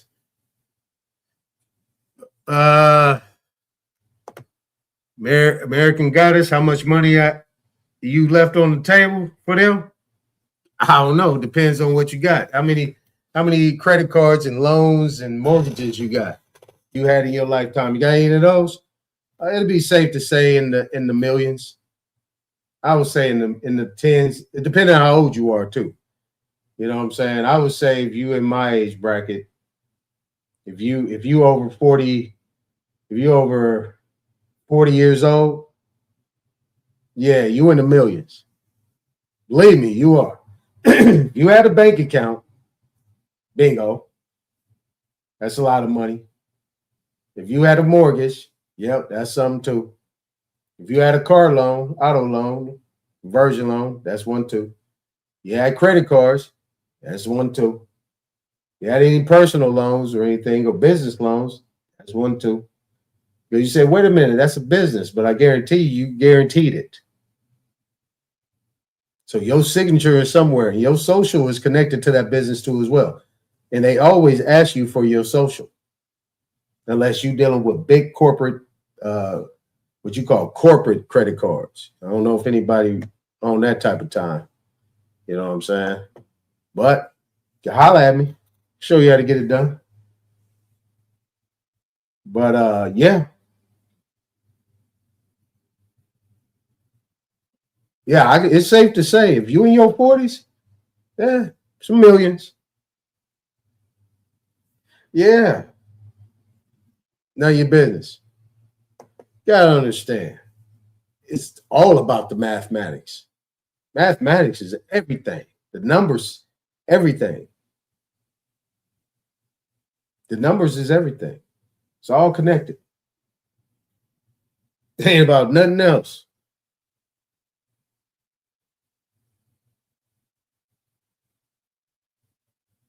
So, yeah. But we're going to call it. What's that, 425?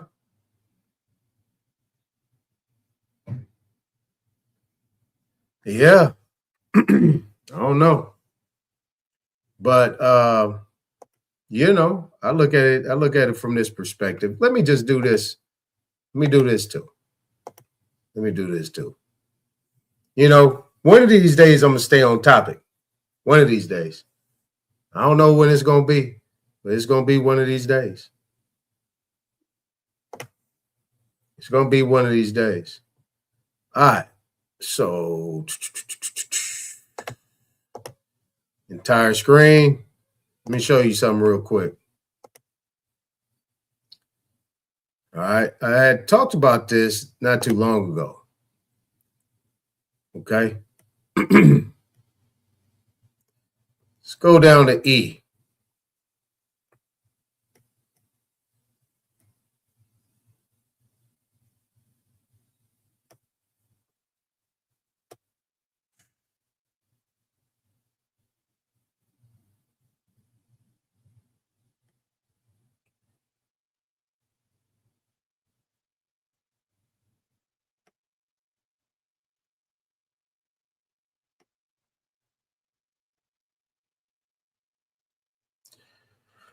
All right. So it says special rules for foreclosure property. All right. Now, remember 18 U.S.C. subsection 8, right? Remember what I read about 12 U.S.C. 411? Then we got publication 1212. It says right here, indebtedness. 18 U.S.C. section 8. I should just keep this up. Obligations or other security of the United States defined. All right, make sure my screen is showing. Making sure I'm off mute. There we go. Hopefully I ain't making y'all dizzy. Okay, so obligation. Indebtedness, certificates of indebtedness. Okay.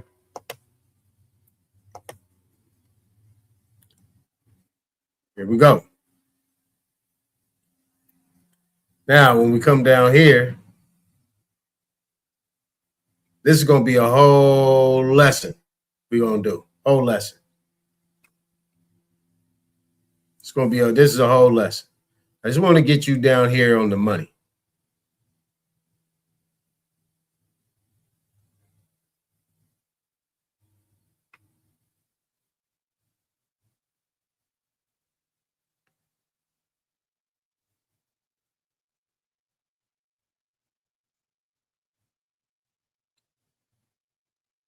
Where'd it go? I'm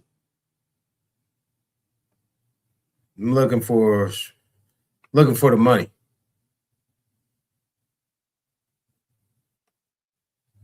Looking for the money. Here it is. All right. So entities to which paragraph applies. This paragraph applies to a corporation, trust, or association. A, which is not a real estate investment trust, to which the provisions of this part apply for the taxable year. B, such failures are due to reasonable cause and not due to willful neglect. And C, if such corporation, trust, or association pays as prescribed by the Secretary of Regulations in the same manner as tax, a penalty of $50,000 for each failure to satisfy a provision of this part due to reasonable cause and not willful neglect. You don't think the IRS want that money? The Secretary don't want that money? So just think about it this way. In the real estate investment trust dealing with a mortgage, just think if they're not doing their job in this section, E. That means the Secretary of the Treasury can order the IRS to go collect that money. So you're talking about $50,000 over I don't know how many years. If it wasn't set up correctly, they ain't been paying their taxes. $50,000. You don't think they're going to break you off something? Just saying. Now, 260G.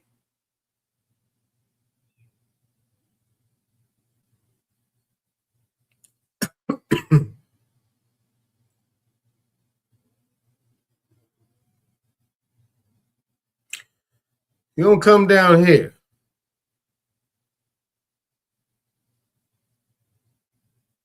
We got foreclosure property.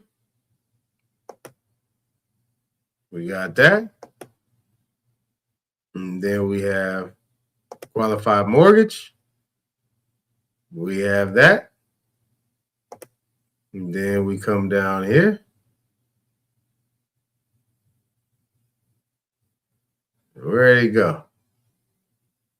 Showing you some stuff real quick. I'm going to set this up so we can go over it real quick another day. Where'd that thing go? Oh, is that 856E? Qualified mortgage, residual interest, regular startup day, qualified mortgages. Okay, hold on. I think it's 1256E.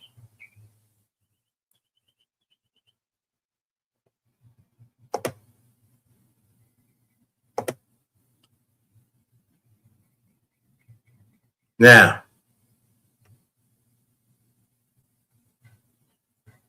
where did it go?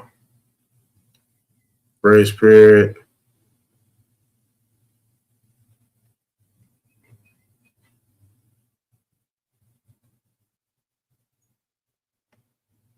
Where did it go?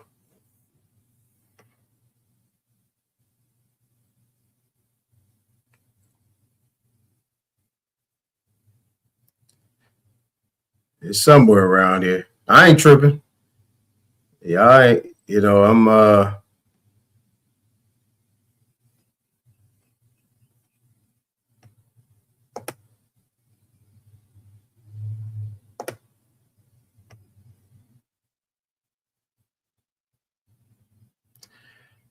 just want you guys to know what they consider to be foreclosure property.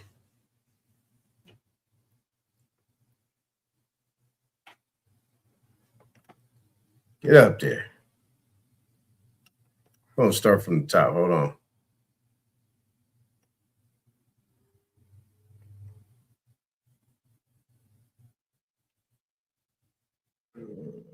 Foreclosure property. Here we go. Now, this is foreclosure property, people. Anybody that's had their property foreclosed on, raise your hand.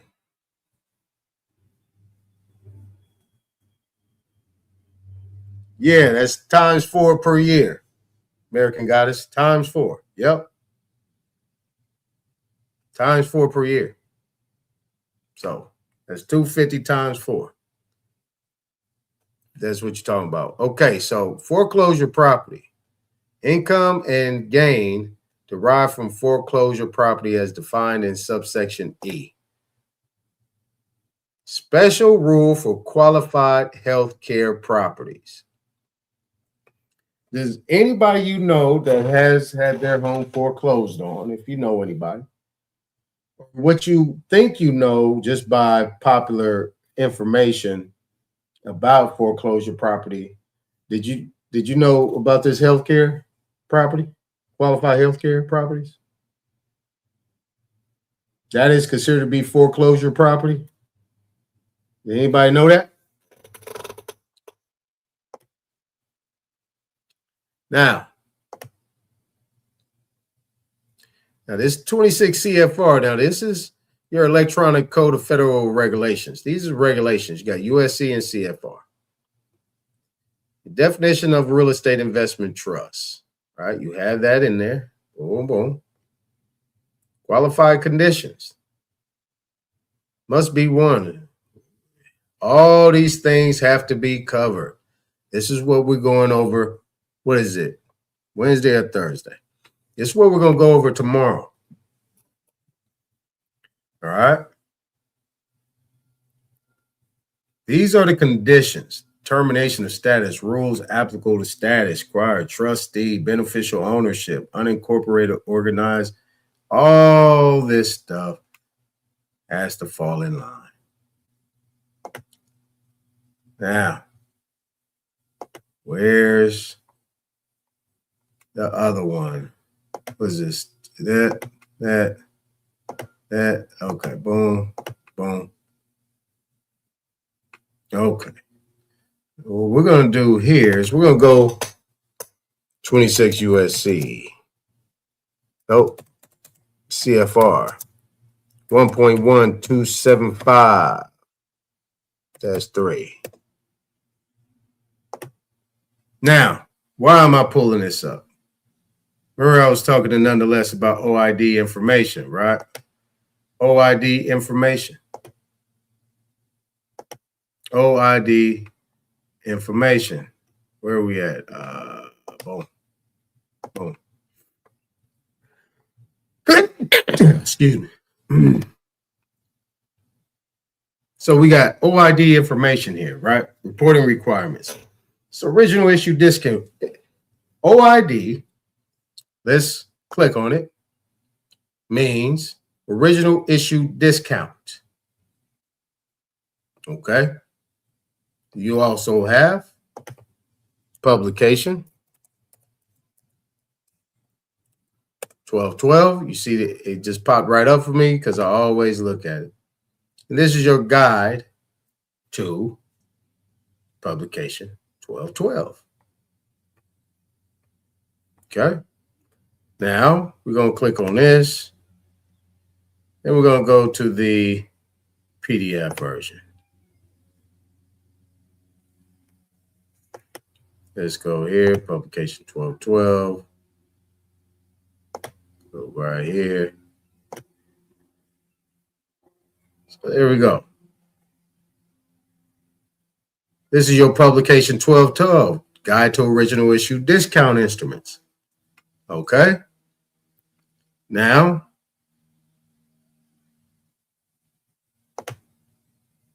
when we come back here,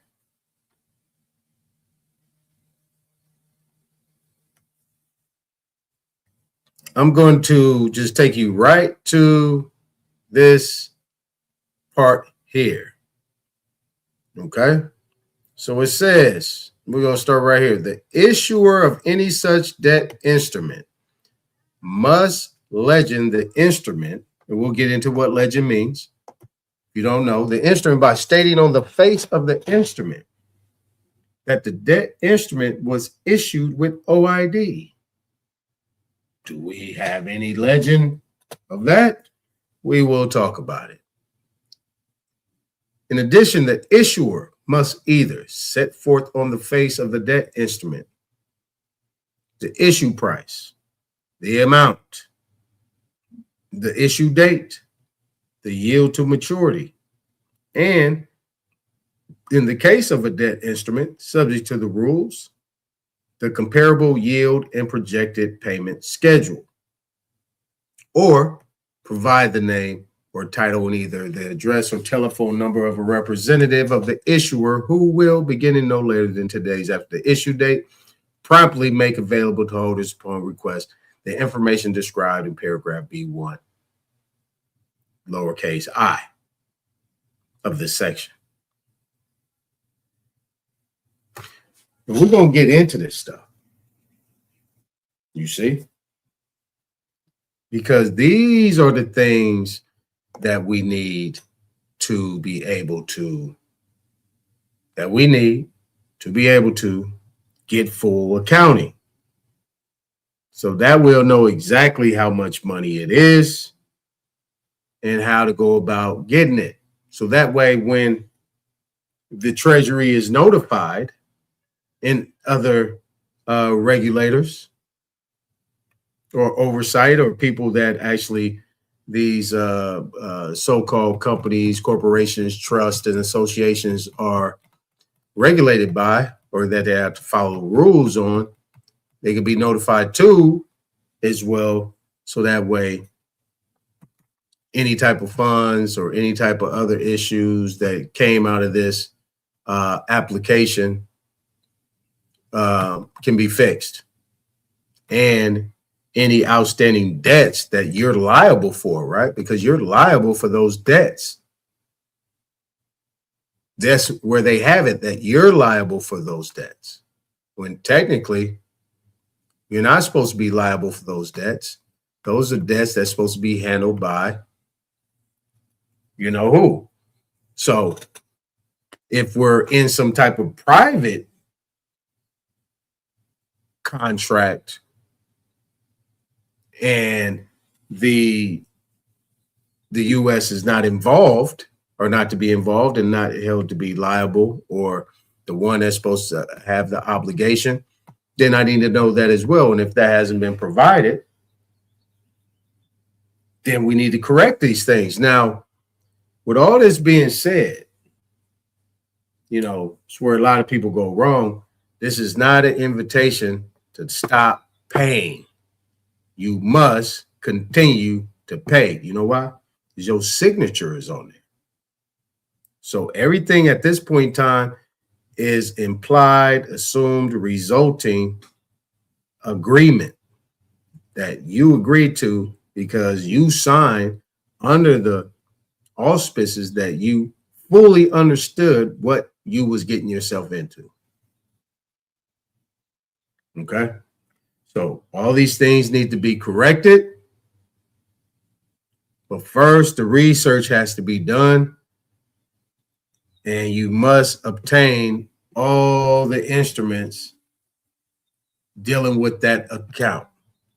Once you do that, then you'll be able to, you know, see some things. Outside of that, hey, we're done here. All right. So appreciate everybody being here. Absolutely. Absolutely. Absolutely. Yep. I'll bring none up. What's going on now? Yeah, I was about to shut it down. No, my fault. Yeah, I got kicked out. Man, my whole thing. Did you lose connection? No, but my phone is going on at the same time. My phone is losing connection. I've been seeing my phone go in and out. Bro, I lost connection to YouTube, everything. It took me like about 15 minutes for it to get back. I had to reset the whole thing. Yeah, my phone was going in and out. I'm like, man, they really ain't like what I was saying, bro. I don't think they did. Bro, they shut down my whole. Usually it'd be StreamYard. It wasn't StreamYard. It was my whole phone. Lost connection to the internet. I couldn't get on nothing. Yeah, bro. But you know one thing that's interesting though, like is Abraham Lincoln did a whole lot of hypocritical things. You know how when I look at him, it's almost like it's two different people, bro.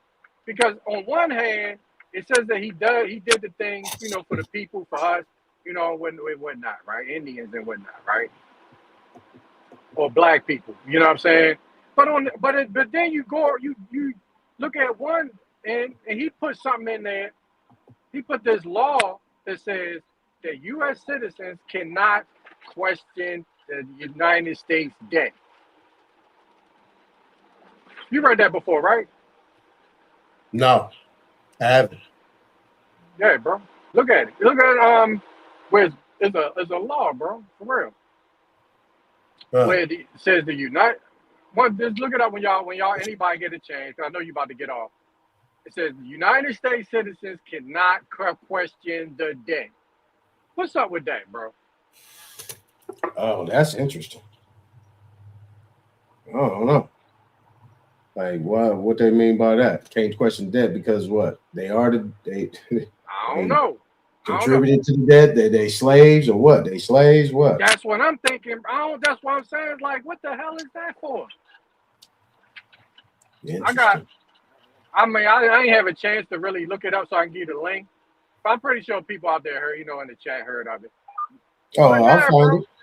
Yeah, find that, bro, and we can, you know, discuss why would you do that, bro? Like, what the hell? You know what I mean? And if you notice, though, Aton, they don't really talk about where this debt is coming from on the news. All they talk about, the United States got almost $40,000 trillion in debt, but they never talk about who it's owed to. Right. Where the debt, you know what I mean? What the United States got a credit card or something? You know what I mean? What bank they using? You know what I mean? How, you know what I mean? It's like how we in debt? They don't ever talk about that. How is a whole country, so-called country, in debt? To who? And where is interest? Where the interest? You know, Ronald Reagan came out with the Grace Commission, where he talked about the debt is not even being paid down. All the tax dollars going toward interest on the debt. And he got popped after that too. The Grace Commission, bro. Feel me? The documents out there on the Grace. Anybody want to look up Ronald Reagan, the Grace Commission? It's gonna pop right up on the you know, when you go look it up. When you talk about the debt. Shit, see, that's why they try to get him. He was saying all that. Damn. Yeah, on the Grace Commission, bro. Look it up. You know, I'm just saying, bro, it's just a whole lot of weird stuff going on ever since this, you know what I mean, when this Federal Reserve, bro. It's like more deeper than I think. And I think it's right in front of our faces that people don't really talk about it enough, bro. Like, I mean, with all this stuff going on, they pretty much telling you that they got a shadow government with governors, bro. Like, what the heck? And y'all worrying about Trump?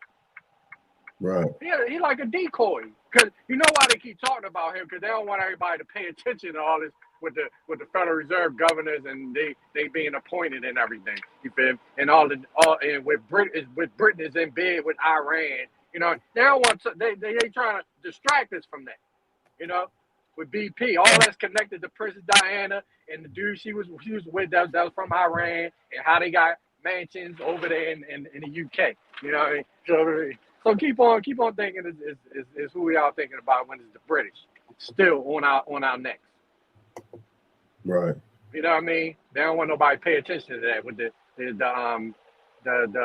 United Nations and the UE. I mean the European Union, the EU and whatnot, man. You know what I mean? But they can't do the magic tricks on me because I focus right on their ass the whole time on London.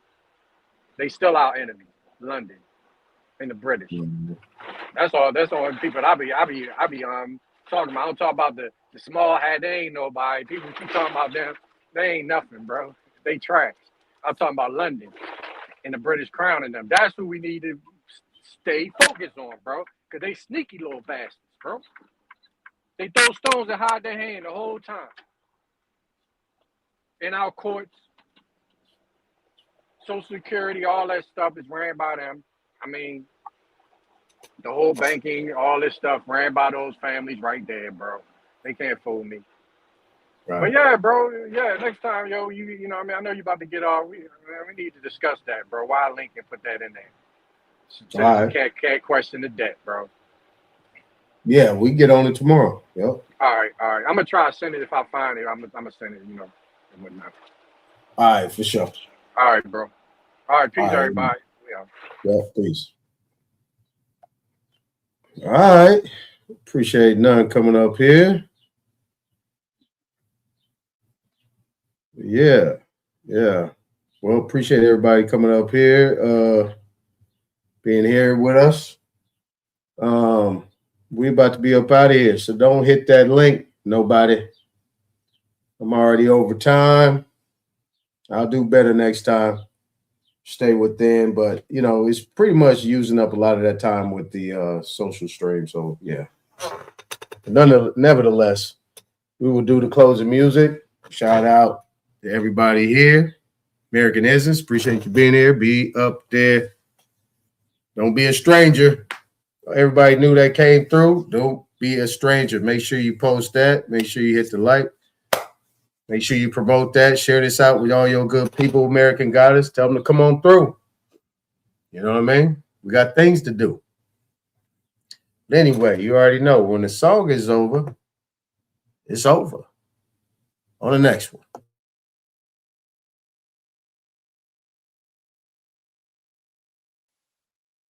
We want freedom by any means necessary. We want justice by any means necessary. We want equality by any means necessary. We don't feel that in 1964, living in a country that is supposedly based upon freedom and supposedly the leader of the free world, we don't think that we should have to sit around and wait for all of your assets, you have to protect it. Then set your trust up, come get your status corrected. Yeah, you know we moving more than mountains. Fuck your school, fuck your voting system, fuck your water fountains. Melanin, I know you heard of me. You can never murder me. I want that gold you owe me now and gold from 1933. I want y'all to stand on all the treaties that you sold to me. Cause we was already here, y'all came on a boat to me. And know this God-given land we all holding fees. Simple, absolute gratitude, your majesty. I am not in my straw man, you not controlling me. Certified, signed, sealed, stamped by the notary. Don't try to lie to my face like you ain't just a colonist who tricked us with contracts, but you fail to acknowledge it. And history books of fertilizer, one big pile of shit. Acting like you freed us from slavery, but ain't abolished it. The plantation just got renovated. Driver's license and passports are the new slave papers. How they foreclosing on the ones they gave acres. We allowed them entry, even trusted them as neighbors. They took everything from us and made us ask for favors, and posed as the only helping hand that's there to save us. Boycott, don't try to keep up with the fad, cause the money that we save, the properties that we rehab. Monopoly with the fad. Tears don't fall from my eyes, cause they see our what, but they don't see our why. You was born in June, but I only seen July. Influenced by bad spirits like a DUI. You ain't do no estate planning, but you think you fly. Now we gon' need 3 fish fries to see you die. We the revolt, boy, don't play with me. The time is now, this royalty over slavery. Damn. I gotta.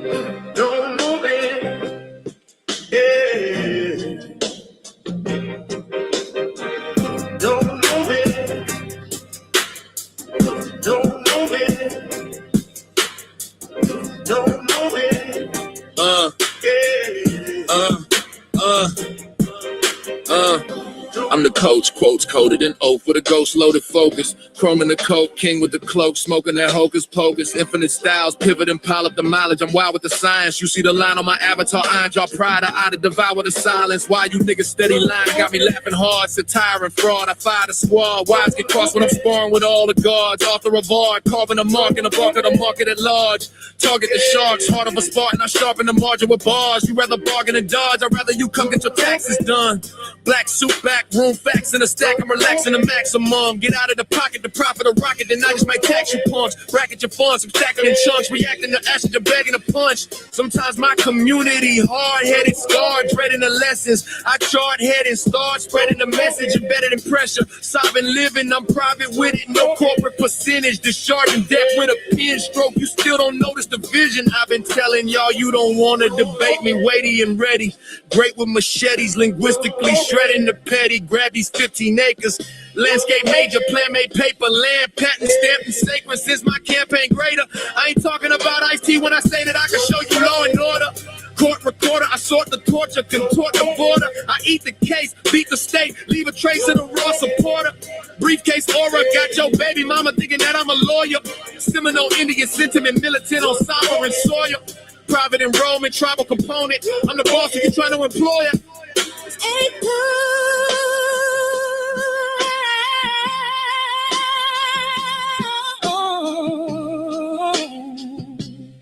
Gosh, baby, infinite.